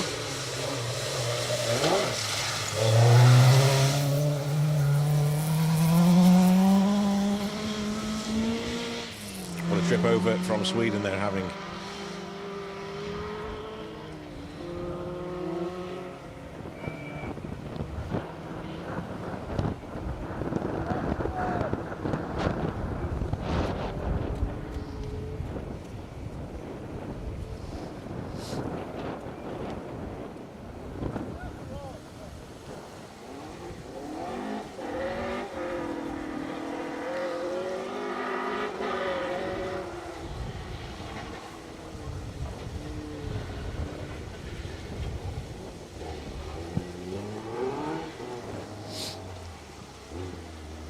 Simon Boyd's having a nightmare. Don't worry, my fingers won't be able to do that anyway, so all I can do is look at my phone and watch the stream coming through. These things happen, mate, don't worry. It's technology for you. Speaking of awesome Volvos, car 54. Another of our following crews over. Let's just turn the page. Ollie Morton, Corms Mo, and Roy Tangent in the Volvo 242.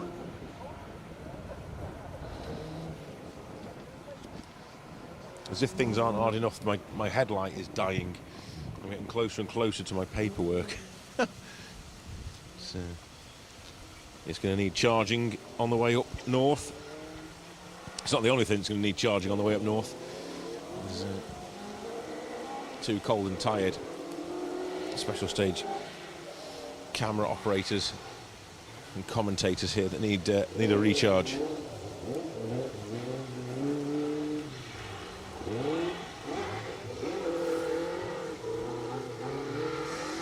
Apparently Tom is off 2K for the finish.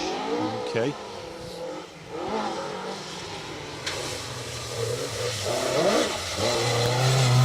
Car 50 is our next crew through.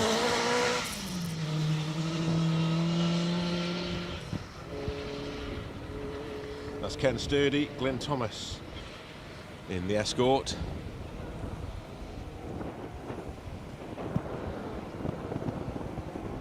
I think this wind's getting worse. Oh, I can't fit any more layers on me. So cold, so cold.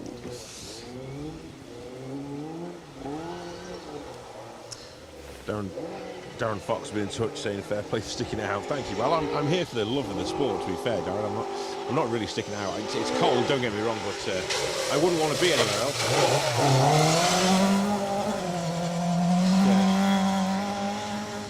This bump on the way out of the water splash here is causing havoc, isn't it?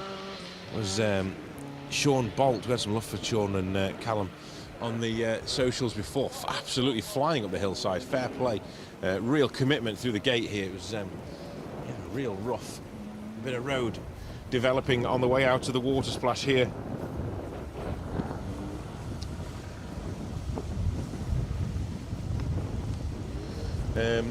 So keep in touch, let us know what's going on. I know you guys have got the trackers up and the stage end reports coming in, but lots and lots of drama happening in this stage by the sounds of things. Multiple cars off all over the place in Havern. We know how slippy things are there. It's been absolutely treacherous. Hafren Price sounds like he's had a spin and lost 40 seconds in there. Paul Barrett had a spin but got away with it. Tom Llewellyn's stuck in a ditch by the sound of things. Jason Pritchard's been off and lost minutes as well. It's chaos in Havern. Jeremy Eason, Mike Reynolds in the Datsun 240Z. It's 12th time on the Roger Robert Clark for that crew. Always fantastic to see the 240Zs out. And that is the sound of a Lancia Ypsilon coming down the hillside. It's not a firework display, I promise. It's the first time we see these cars in action on UK soil. On a very similar engine and mapping to the Peugeot 208s. Makes rather a raucous soundtrack, doesn't it? Still around, Lee Preston.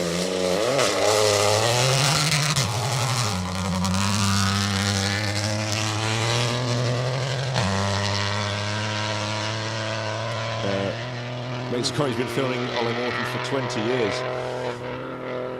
It's a pleasure to have him over on these shores, to be fair. Great to see. That was Alessandro Tadai and Andrea Gaspari in their Rally 4 Ypsilon. We'll be seeing more and more of that Lancia mark over the coming months and years as they move back into the World Rally Championship. A fantastic thought that would be, as the Italian company bring that Rally 2 Ypsilon out to the stage, I think, for Monte Carlo, isn't it?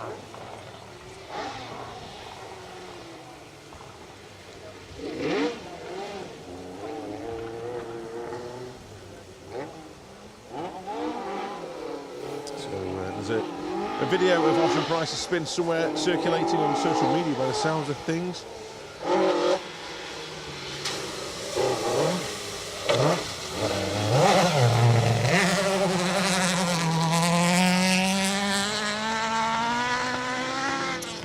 Kyle Tilley and Martin Brady over from Indianapolis in America. Great to have the boys over here.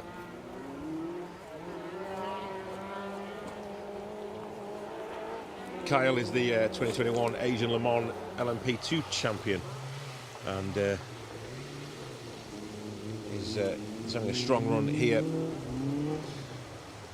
So I'm joined on the hillside by two familiar faces.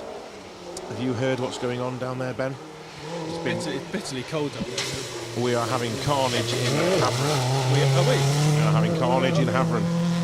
So from what I'm hearing and what I'm reading on the socials and what I'm being told, we have Hafren Price having a spin, losing 40 odd seconds. So the leader's been halved. Okay. Paul Barrett had a spin but got away with it. Okay. Jason Pritchard has been off and lost many minutes. Oh dear. All to be confirmed, by the way. This is all, it's just what I'm seeing. All just hearsay. All just hearsay at the minute. We need to just confirm these things. And I'm sure Matt and Bex will be able to do that for us at the end of stages and at Wellspool for the final passage control of the day. Who else did we hear about that was off in there? Tom Llewellyn is in a ditch. It's carnage out there, and it's only getting worse as the minutes tick by as well, with the ice forming more and more. It's polished up quite a lot in there, and we knew this morning it was going to be difficult from the reaction of some of the crews. So add into the mix the night time, and things become very, very sketchy indeed, and a lot of the crews having trouble. So keep your eyes on the timings and keep your eyes on what's going on. Lots of drama to be had here on the final stage of the second day of the Roger Robert Clark Rally. If I just flick over to my WhatsApp, I just had a message ping through regarding results for stage 10. As if he's not got enough to do this weekend, Mr. Heppenstall is coming good with the goods. Okay, so here's some results for you after stage 10. This is the Cumber to Garwin stage. Obviously we're here in stage 11 at Sweetlamb. So coming into this one, Ossian Price was holding a lead over Paul Barrett of around about 1 minute 12 seconds. That wind lead has been almost halved now, we know that. Martin McCormick, Barney Mitchell, 30 seconds back or so from Paul Barrett in that incredible M3 BMW. Duvrig James, Emir Jones in fourth, 1 hour 27.32, 2 minutes 37 off the lead time. Tom Llewellyn, Ross Whittock were fifth overall after Cumber Garwin, 3 minutes 30 off the pace. However, we are hearing that Tom is off the road currently. We will keep an eye on things there and find out more, I'm sure, over the next few minutes or so. 164 making their way through the stage. That's Tony Jardine and Ali Proctor in the Avenger. Slight off in Havern earlier on. Yes, had an off in Havern earlier, yeah. It certainly did. I think it's getting to the point now where who hasn't had an off in Havern? Okay. Marshall's to save the day. Okay, thank you, Ben. How's your weekend going, Ben? Tell us about your weekend. What's it going like? Pretty good weekend so far, Phil. It's cold, everybody's enjoying it. Some really good action. Pace yesterday was spot on. Obviously today it's been a little tentative, but understandably, the conditions in all the stages first thing this morning was brutal, to say the least. But yeah, it's only just kind of scratching the surface of this epic, isn't it? So it's only going to get better. Yeah, we've got another 3 days of this awesome action to come. Darren Snooks and Stuart Snooks making their way through Sweetlamb here. They've come all the way from Australia to enter this event this weekend. So conditions are slightly different for them boys, I'm sure. I wonder if they're going to be interested in the cricket back home at the minute. I wonder if they're big fans. They probably don't want to look at the results. We shouldn't laugh, but I was worried this morning when I woke up and saw what was going on, and we do really, yeah. It was a tough watch this morning, I must admit, but we came good in the end, and it's going to be an interesting series. So everyone's tuning off now because I've started mentioning cricket. What?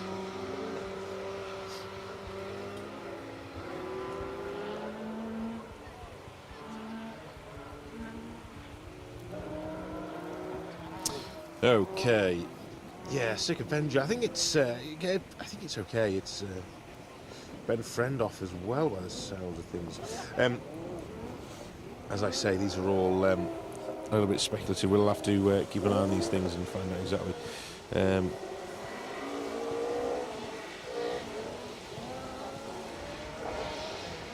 Yeah, Rally Roy Madness says the bump after the wall splash seems to be getting worse. Certainly took the lamp pod off one of the cars, didn't it? Bent all the lamps down. It was a really heavy landing after it. So, yeah, it does seem to be digging out quite badly, doesn't it? That little bump after the water splash.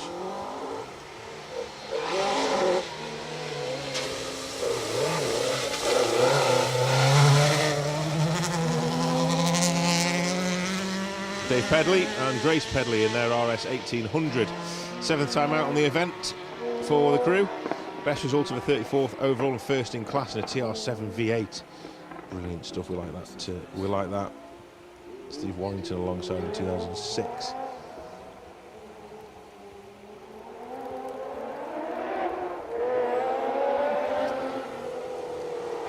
Let's just enjoy the sound.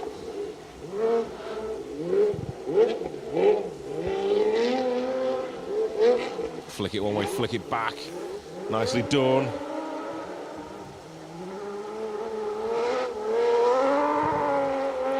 Sweet as you like.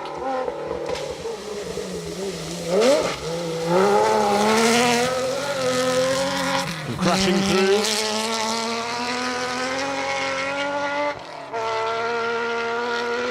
Spanish crew of Michel Beretta and Guifa Pujol Solsona in that incredible 3-litre 911 SC.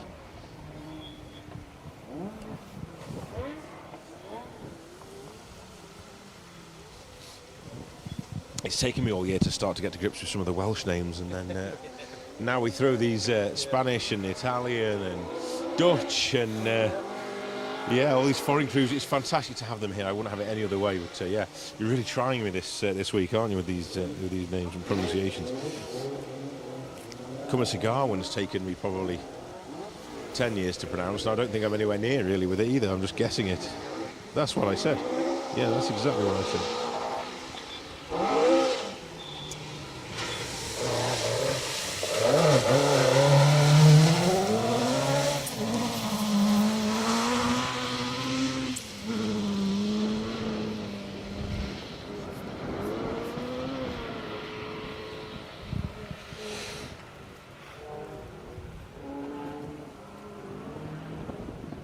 There's a few people out there that like the cricket.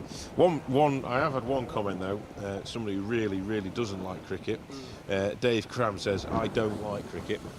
I love it. Correct. Obviously, that was good. It didn't take long for that to come out, did it? Thank you, Dave. So predictable. Love it. Right. Sophie Bowman says, "Me granddad is in the rally car 37."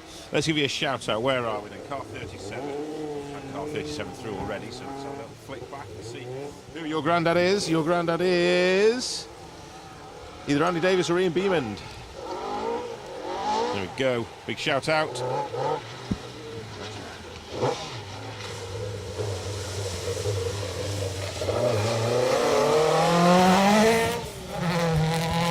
This is car 71.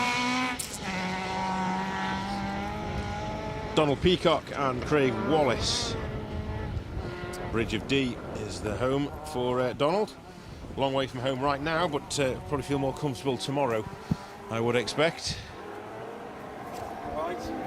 How are we? Better.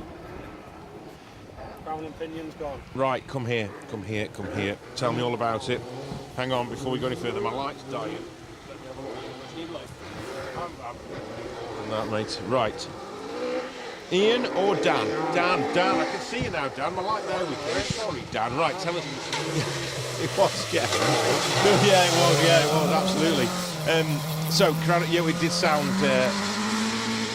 obviously drivetrain related. So tell us all about it, Dan. Car 20. Yeah, it was just after the water splash. There's quite a big hole developed in there, and it just took the teeth off the crown wheel by the sounds of it. So we're out for now. Okay. Any chance of getting it back on the road? Yeah, we got another axle, so hopefully we'll get back now and we can chuck it in and go again tomorrow. It's a long way to go, isn't there? And we paid for it, so you know what I mean. Everyone that's helped as well, so we'll go and carry on hopefully. Absolutely, yeah, that's great. And just enjoy it now, I suppose, because we, like you said, we dropped a bit of time yesterday, and we slowly started creeping back up this afternoon now, and got inside the top 20. We had a really good time in Cwmyscawen, and it was just a shame for that to happen, but that's how it works, isn't it, I suppose? It's such a big event here. There's such a long rally. Anything can happen. We're seeing, by the sounds of things, carnage in the forest here at Havern. Lots of cars having problems in there, by the sounds of things. So it's all is not lost. You know, 3 more days. You know, it's incredible to think 3 more days of it. Like you say, my dad put a lot of work in to get it finished after the woodpecker after we rolled it. So it'd be nice just to, you know what I mean, do those extra miles that are still left. Well, there's still loads left really. So it'd be good just to have a bit of fun, isn't it, together? Yeah. And the final stage, how do you prepare for something like that? You know, 40 miles on one stage. We have events over here that aren't that long for the day. So how do you prepare yourself as a navigator to deal with that sort of challenge?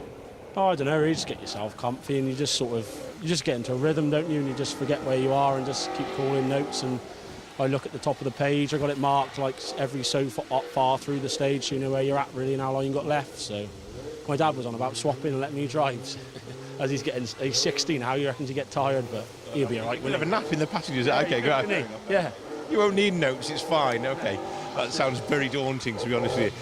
We're looking forward to that one. We've got another couple of days or so, 3 almost, to go till then. Hopefully we'll see Scotland tomorrow. Yeah, absolutely. Have a safe travel north. Yeah. Thank you for coming and speaking to us, Dan. It's nice to see you. Phone signal from the top of the hill to bring the boys. You should have come down here. We have Wi-Fi here. Oh, yeah, you do, don't you? Yeah. We have everything. In fact, we have 2 Wi-Fis here, so we're all set. But yeah, lovely to see you. Lovely. Safe travels. Thank you, Dan. Thank Really you. appreciate that. What a top man coming to talk to us and letting us know what the crack is with car 20 there. So kind of Pinion.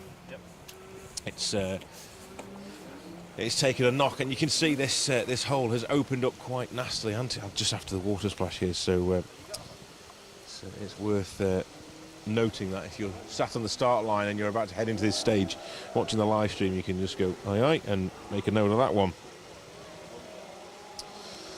Okie dokie, where are we then? Let's have a little look.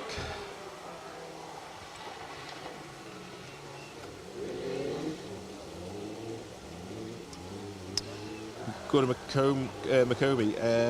The Saab was on a trailer heading out of it after the first run through. Yeah, he's not going to be coming through this time round either. Kind of torrid time. Oh, torrid time in that Saab.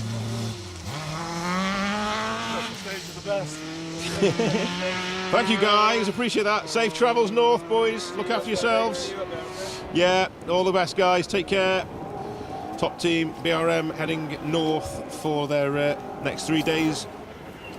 Adam Milner, that was, and Roy Jarvis in the Cadet GTE. Had quite the off before. What's going on here? There we go. Just missing it there. I'm being heckled there.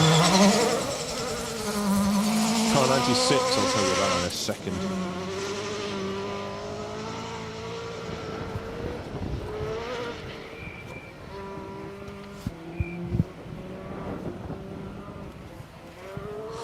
Car 96, William Raintines and Andre Leia. Another one of our foreign crews, this time from Belgium. In the Mark II. Yeah, I'm being heckled by the Welsh. It's so difficult to pronounce your words. I've now had a text message saying how long did it take you to pronounce the word services in Welsh. See what I did there?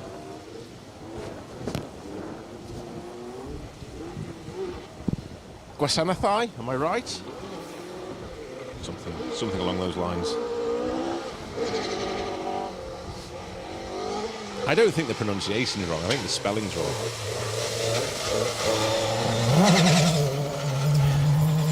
Okay, car 77 is our next crew through. That's Nathan Bolton and Phil Kenny. I haven't mentioned them much this weekend. Great to see the boys out. Making a move into an escort this weekend.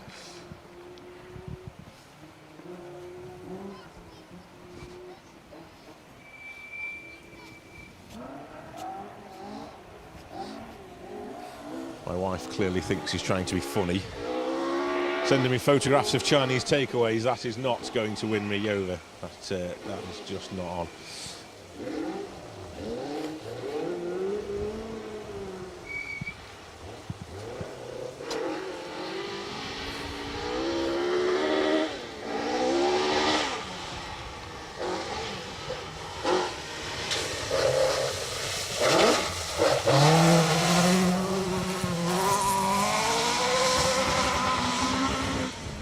Car 69 still going strong.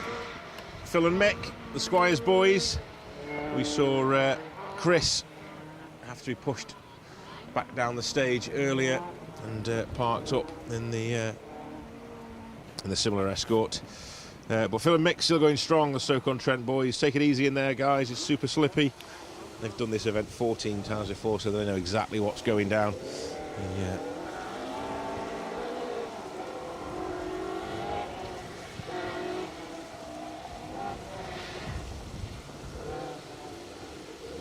Been here before.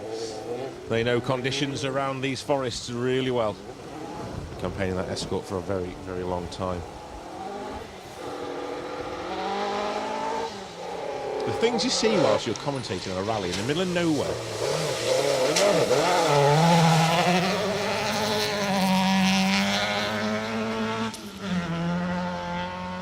Just had a photograph sent through of my my son's school report. Going through my phone. Proud dad moment there for Ollie. He's having a good year, so that's excellent to see. Okay, Eddie Lewis and Sean Cunniff making their way through the stage in car 60. It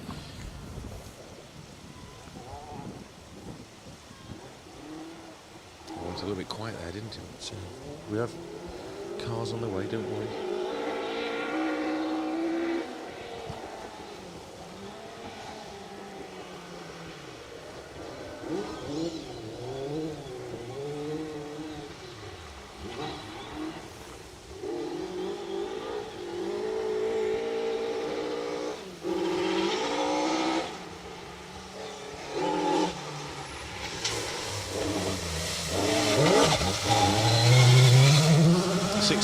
Is our next crew through. That's Adrian Young and Gwynfor Jones.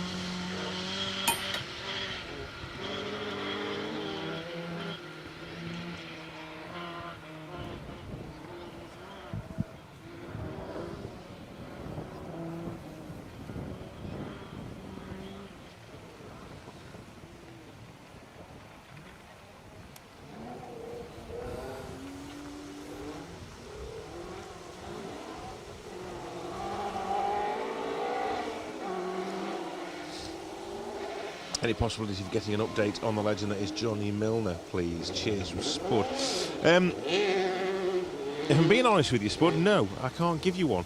I genuinely don't know what's happened to Johnny today. I've not heard anything about him. I'm sure somebody out there will be able to give me a little bit of information, but at the moment, I have no idea what's happened to Johnny. I would have expected him through by now, and we haven't seen him, which is a real shame, because I was looking forward to seeing Johnny through here. That was car number 65, Nick Kitchen and Steve Pugh in another of the escorts. What have we got here now, Mr. Brown? Roy Brown sent me a message. Oh, he's got the telly on. Special stage on the big screen. Looking good. Like that. Excellent stuff. Thank you very much. Fire's going. That's a bit of a tease, isn't it?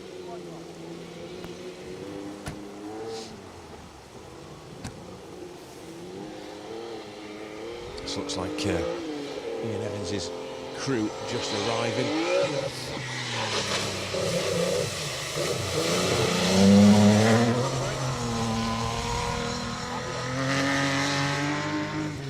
Bear with me, Dan.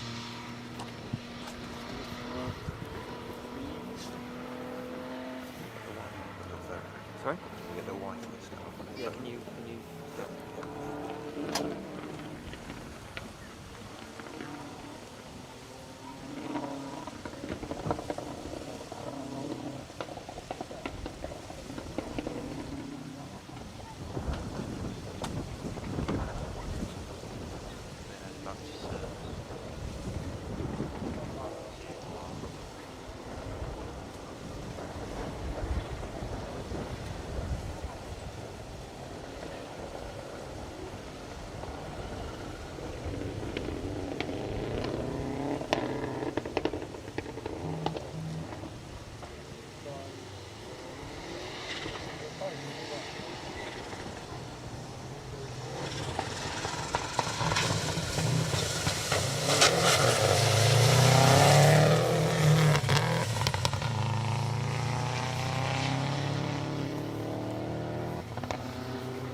Car 76 making a splash another of the escort crews. We just saw the incredible Group A Legacy just before that as well, didn't we? Another sight and sound of the 90s, along with the Sierra of Mr. Proctor.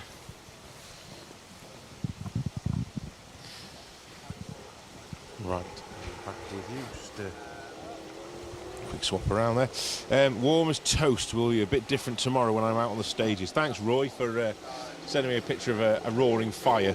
And yeah, sat comfortable in Yorkshire, no doubt, watching on the big screen like that. Thank you very much. Love anything like that coming through to us.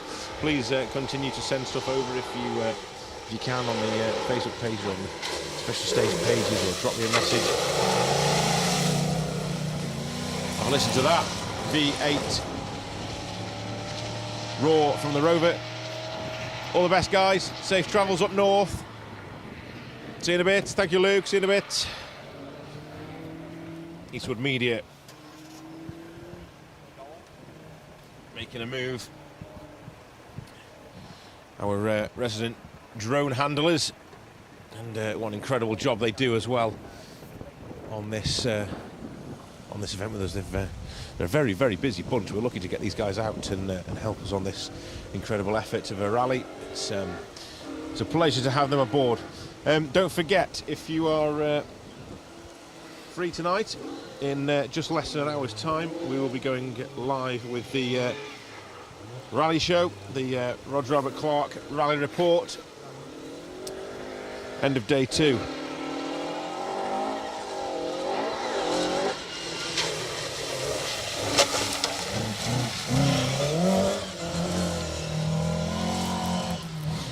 So just reading, Johnny Milner retired the car so not to cause more damage, won't restart.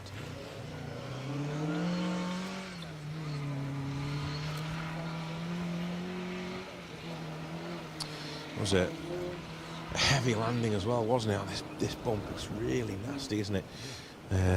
Causing all sorts of dramas for the crews. Just out of the water splash there. Couldn't quite see the number on the side of that car.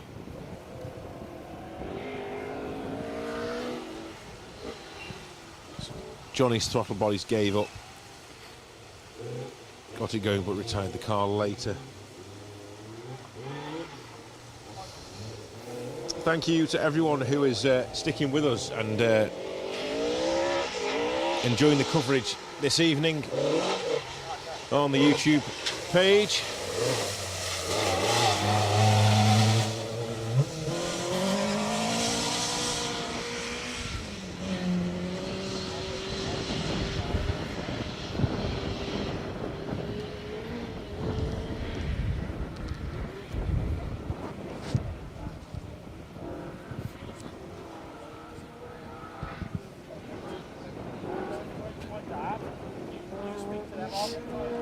Mike Roberts, Ian Taylor in car 23.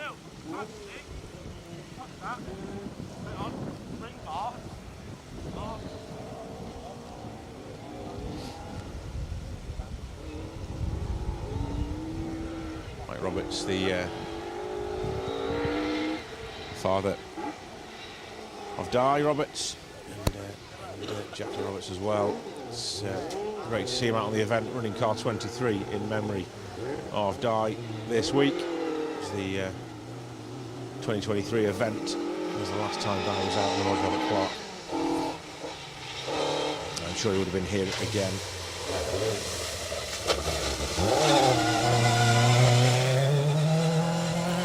'72. Next crew through, Neil James, Brian Stubbs in the Escort Mark II. Yeah, so don't forget the show tonight, 9 o'clock, with Paul. Get to witness another outrageous outfit. It's becoming a bit of a thing, hasn't it, this now?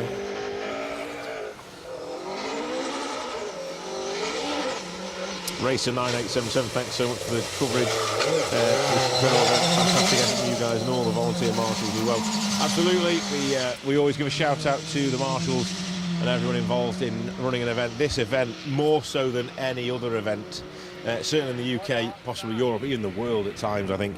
An incredible amount of effort. I can't even begin to fathom the effort that goes into running this event. As somebody who's involved with the meetings that Colin Heppenstall and the team put on, and just hearing the efforts that go into this event, it's a phenomenal effort. So massive round of applause to everyone who's involved, whether it's Colin and the head team, or anyone out there, even marshalling or radio crewing or anything like that. It's the events just wouldn't happen without you guys. So yeah, we really do appreciate it. Massive thank you. Bradley Carroll and Gareth Short going well in the Mark II. Saw Bradley last weekend at Cadwell Park. He was competing in his tarmac car, and was having a good weekend actually as well. He finished high up in the orders as well there. So yeah, he's replaced the tarmac of Cadwell for the gravel of, well, not just Wales, all over the UK.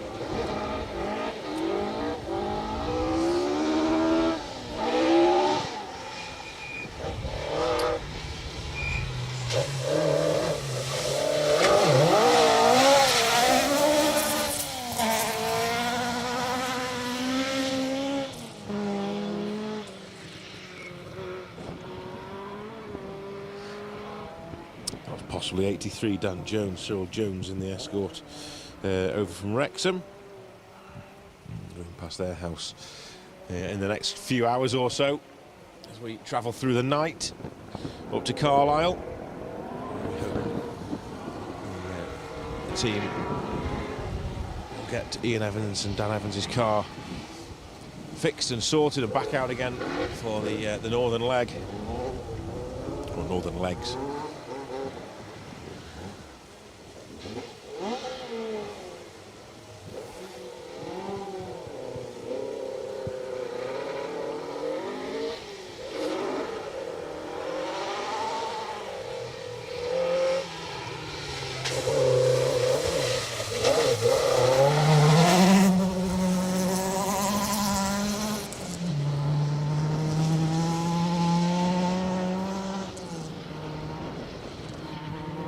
I'm sure these numbers are going backwards. 45. Dibon Jacques, Piselli Theo in the Mark II over from France.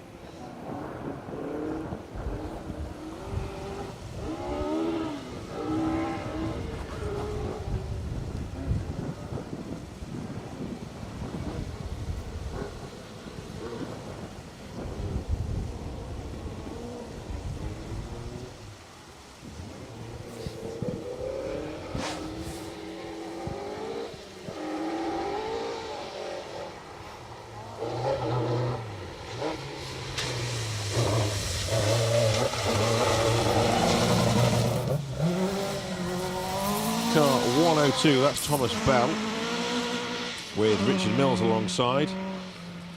Could have done a lot of rallying in the Middle East in the past, and they've also done things like the Dakar and the Baja as well, so very experienced behind the wheel.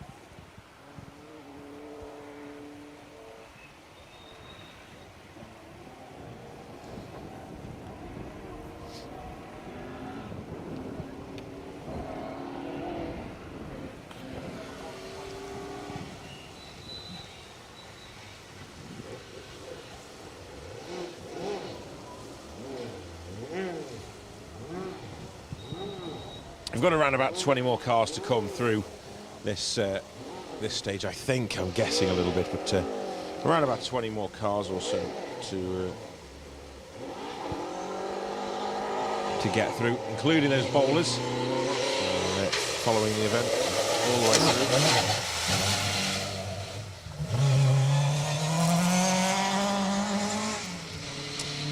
So a little bit of an update from Car 95. It's been great to have Will Atkins along for the ride this weekend, as well as being in the car. He's also my my information partner. He's giving me all the details of what's going on. So it's a good day today. My Havern went well. Issues for a few around us.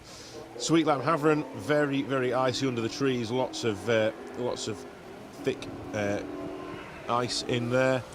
Starter motor issue after Sweetlamb Havern, but the lads soon got that fixed in management service, so that was good work by them.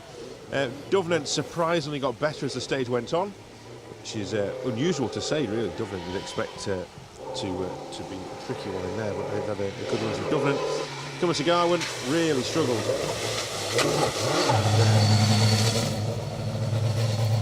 The second run of Sweetlamb Hafren was just really, really tricky throughout. You had to be really super careful in that run as well. So massive thank you to Will, who's on board with Tommy Walter this weekend in that Lightning McQueen looking Mark II Escort. Thank you, Will, for all your information and your input into this live stream. It's always nice to hear from a competitor and on how things have gone. So a big thank you to you guys for that. Have a safe journey north. We will see you in Riccarton tomorrow lunchtime.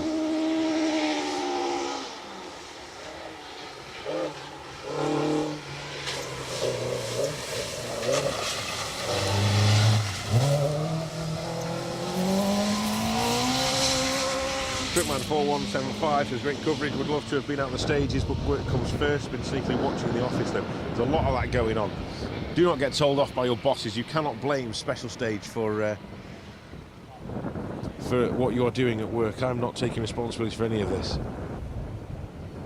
Simon, it's actually Ken's granddaughter that's been chatting to you.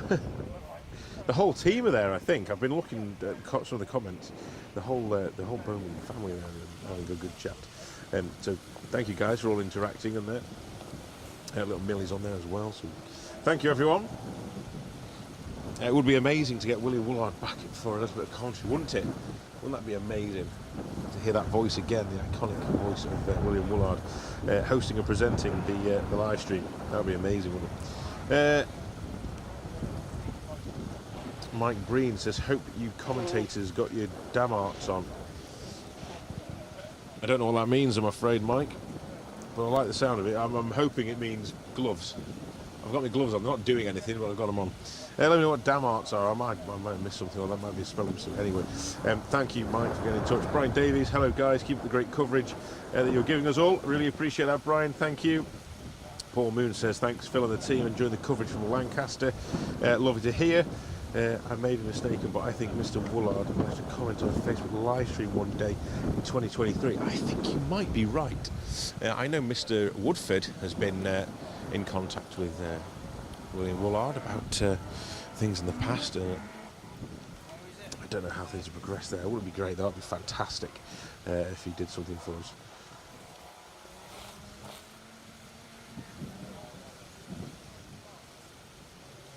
Stu Woodier says, can you feel your toes yet, Phil? Toes, not too bad, actually, to be fair. I've got some big boots on. They are cold, but I can feel them. Fingers, however, they've left my body hours ago. I've no idea where they've gone. Literally, even turning a piece of paper is the hardest thing in the world. I just cannot wait to get back in this car. I know what's going to happen, though. We'll put the heating on, and then we'll all be wanting to go to sleep. So that's not going to happen. It'll be like an ice bath getting in that car after this for the drive up north.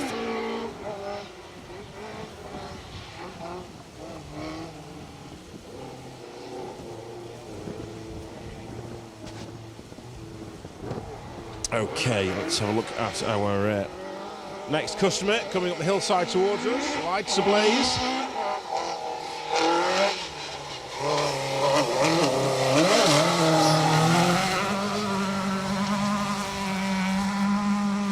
That is the Fiesta. I didn't see the number, but I know the name. That'll be Callum Griffiths when I find him.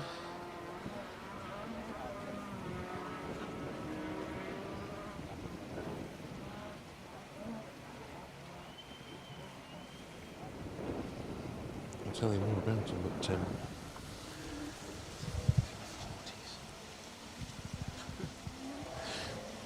such an old man. There he is. Yeah, Callum and Will Lewis alongside Fiesta ST Max, running the open category. First time doing the Roger Albert Clark.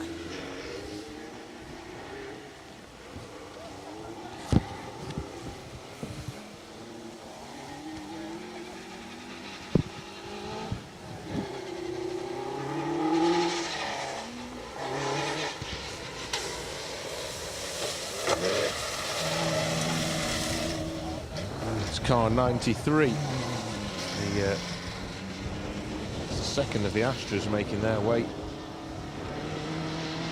into or towards Havern and the ice that lies ahead of them. Tim Hewitt and Liz Jordan in that Astra GSI.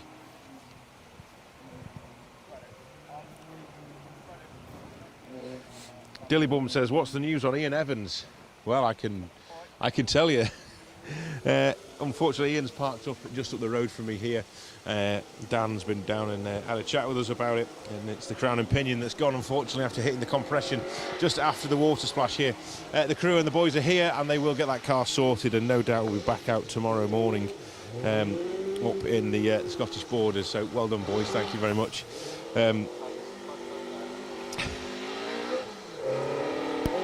Dillybum is asking. Do you know who Dillybum is? Dillybum's asking all about how Ian's getting on YouTube. So, a little bit of luck to you guys out there anyway, but asking how the Ian Evans car is getting on. So there you go, Dillybum. The crew are here waiting for the stage to finish, and we'll get that car sorted and trail it up to the Scottish borders in readiness for tomorrow. Okay, next then, what else have we got going on here?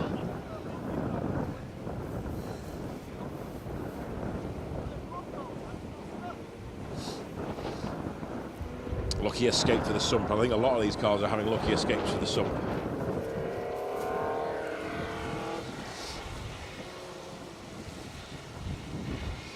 Rallying at night is so damn cool. It certainly is.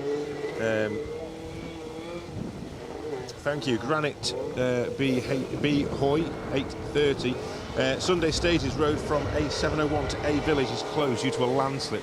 That is very true, actually. I think it's open. However, there are traffic lights in place, and it will be quite a job getting in and out of there. So yes, thank you for your update on that one. That's much appreciated. Fast Ferry says waiting for the Dutch cruise. Some more to come through, I think.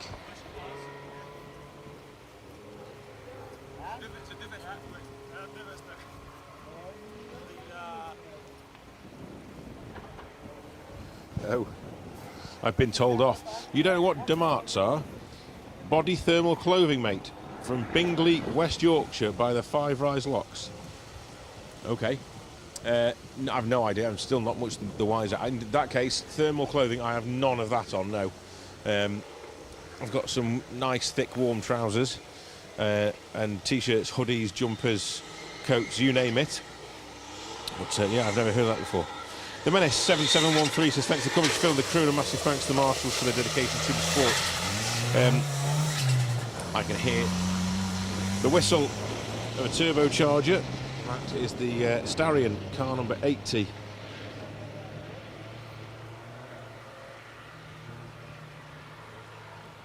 Phil Morton and Chris Dodds in that Mitsubishi Starion.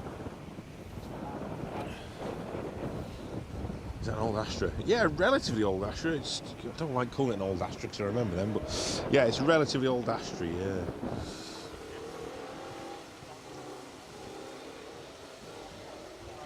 Phase 28 says, genuine question, do rally cars have heaters in for cold night stages, or are they stripped for weight? Well, I suppose we can ask this question to our cameraman Jamie, who's stood next to me, who has a rally car. Jamie, has your Avenger got a heater in it? It does. Does it work? Sometimes. There you go. The rally cars do have heaters in them, yeah. They keep them in just to clear the windscreens, usually, certainly after a water splash like that. He's Oh, we're getting such a hammering. Thank you, everyone seems to know what the marks are. Am I even saying it right? How do I not know these things? Some of the newer cars, yeah, they do have electric windscreens as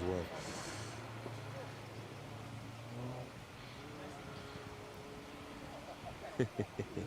Hicks Design says, get yourself some Bringer. Oh, God, it's like a whole new world.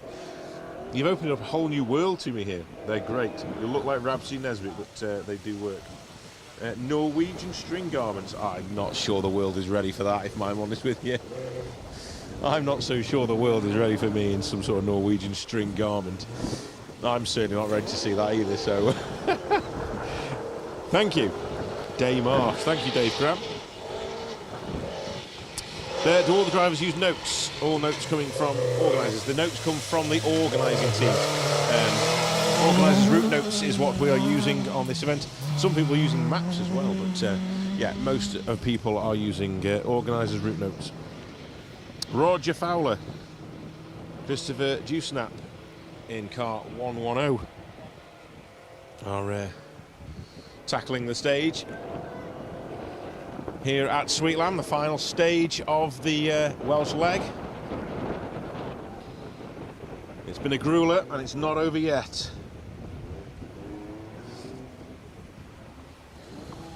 There's another 12 miles or so of this stage to go, and it gets worse. It gets harder and harder.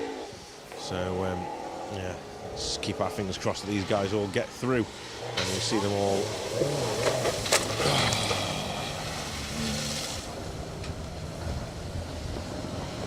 Pains me to see that. So heavy landing.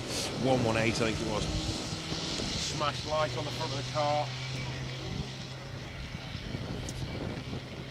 Hopefully no other damage. That was Howard Alexander. Howard Andrew. Oh, I can't see that. The rest of it's covered by his name. By his place. He comes from Romley, I can tell you that much. Sorry, Howard. John Andrew Buckley alongside him in the RS 2000. 8th in class was his best finish in 2023. So a reasonable result there for him. It's good going. He needs to keep this, keep that momentum going strong here. He's making his way around the hairpin at the top of the hill. But this water splash, this bump after it, is really nasty now. It's causing some damage to the cars, as we've seen with in regards to Ian and Dan Evans.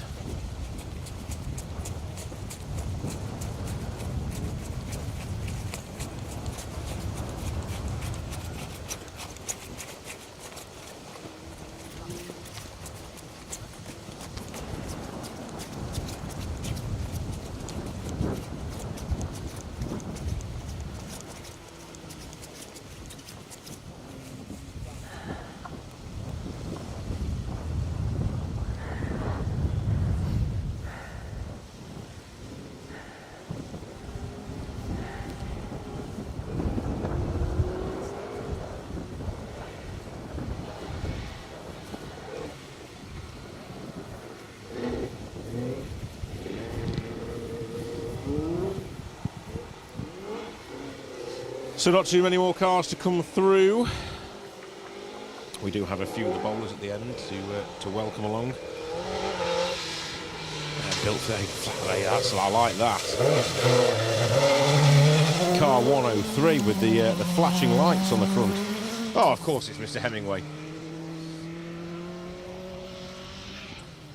Replaced the Teddy Bears Picnic theme tune and the ice cream chimes with some flashing lights on the front.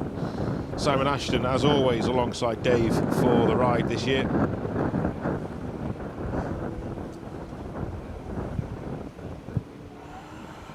"15 times Dave has tackled this event in the past, starting in 2004 with his best result, the 7th overall and 1st in class in 2008. I remember it well, Dave. I'm sure you do as well. But,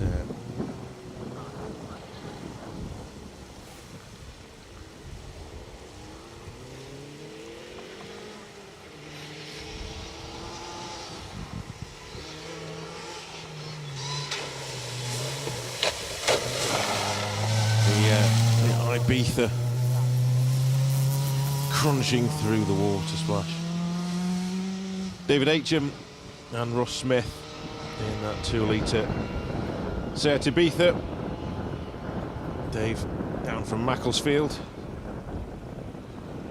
And it's actually Dave's first ever rally, this. It's quite a commitment, that, isn't it? First time you've ever done a rally and you decide to come and have a go at this. Wow, it's some going.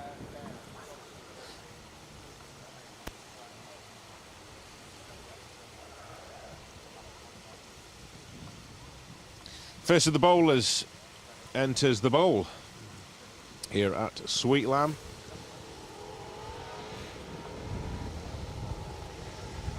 It tells us we are nearing the end of the field. This is flash. No issues there. 127 down the side of the car. That's Christian Kijakis and Kirk Rupaloo.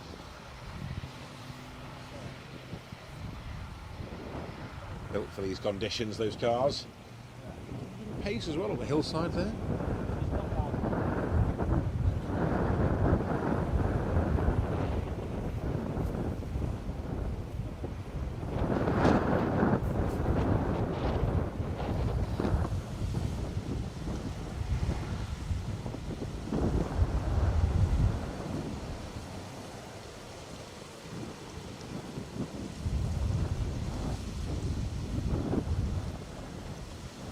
Wind continues to whip through here at Sweetlamb.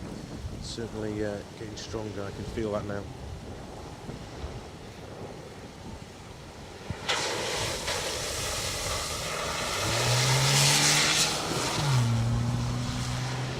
think that was 130. David Lapsley and Dave Hooper, the second of the bowlers.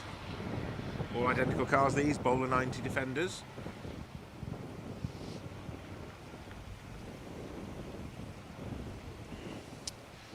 I suddenly feel very lonely up here, Jay. Everybody around us has left. There's no lights around us. It's just me and you now, kid. Just us two. We're the brave ones. A very dark and lonely place at up here at Sweetlamb. Not many spectators left. In fact, I can see 3, 4 spectators maybe on the hillside here. I'm sure there's more around us, but I think most of the spectators have now left for warmer climates, like their lounge or their bed.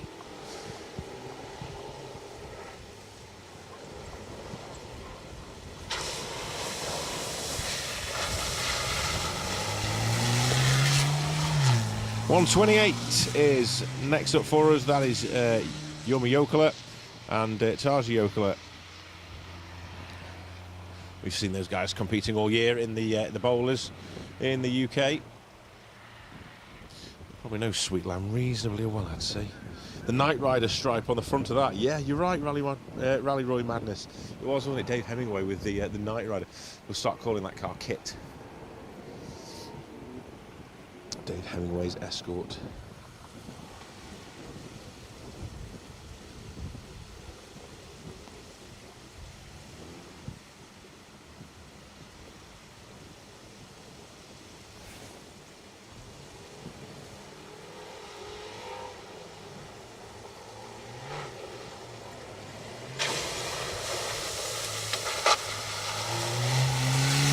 .129. Miles Williams, Matthew Lowe. All these guys competing for the first time on the Roger McClark. That's no surprise, is it? We haven't had the bowlers on here before.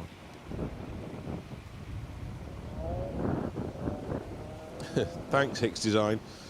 That wind is the warmer, wetter weather heading in. Brilliant. Look forward to that one tomorrow.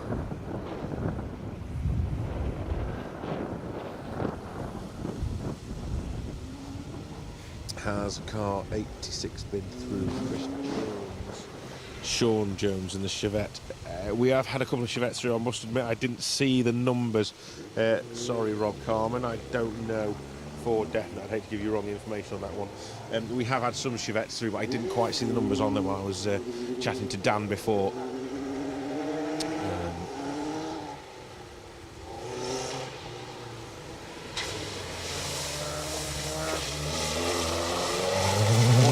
on Martin Beach. Noel Murphy avoiding the hole. I like that. Great effort. Love that. Well done, boys, Martin and Noel. That is a crew who've been watching this live stream. I'm sure of it, because they've followed us all weekend. Whenever they're not in the car, they're watching Special Stage, and the guys and supporters for Martin and Noel will have been letting them know as well. So well done, guys. That was cracking. Local team for me. Great to see them avoiding that hole. Well done. That could have been nasty for you guys. Excellent work. 104 is Martin Linden and Ricard Forsell over from Sweden. Rob Carman is watching from Michigan, US. Thank you very much for tuning in, Rob. Yeah, we'll chat to you all day long. Thank you for that. We like to interact, don't we? It's good to have a little say hello to people. And you're giving up your time, and if there's not too much for me to talk about, I will certainly give up my time as well. Now then, that may well be it. There's nothing else coming over the hillside apart from a set of flashing yellow lights. So in that case, it leaves me with only one thing to say. Thank you very, very much for tuning in and being part of this live stream. We really do appreciate it. We're signing off here from Special Stage and a very, very cold Sweetlamb Bowl. Please join us around about 9 o'clock-ish on YouTube and on Facebook for the rally show. We will be bringing you all the day's action and all the day's highlights in a little while. So please join us in about 25 minutes time, where Paul will be wrapping things up for the day. But until tomorrow, where we will be with you again in the Riccarton Stage up in the Carlisle area, I bid you farewell. Any of you out there driving that long journey, please take care, stay safe, and we'll see you up north.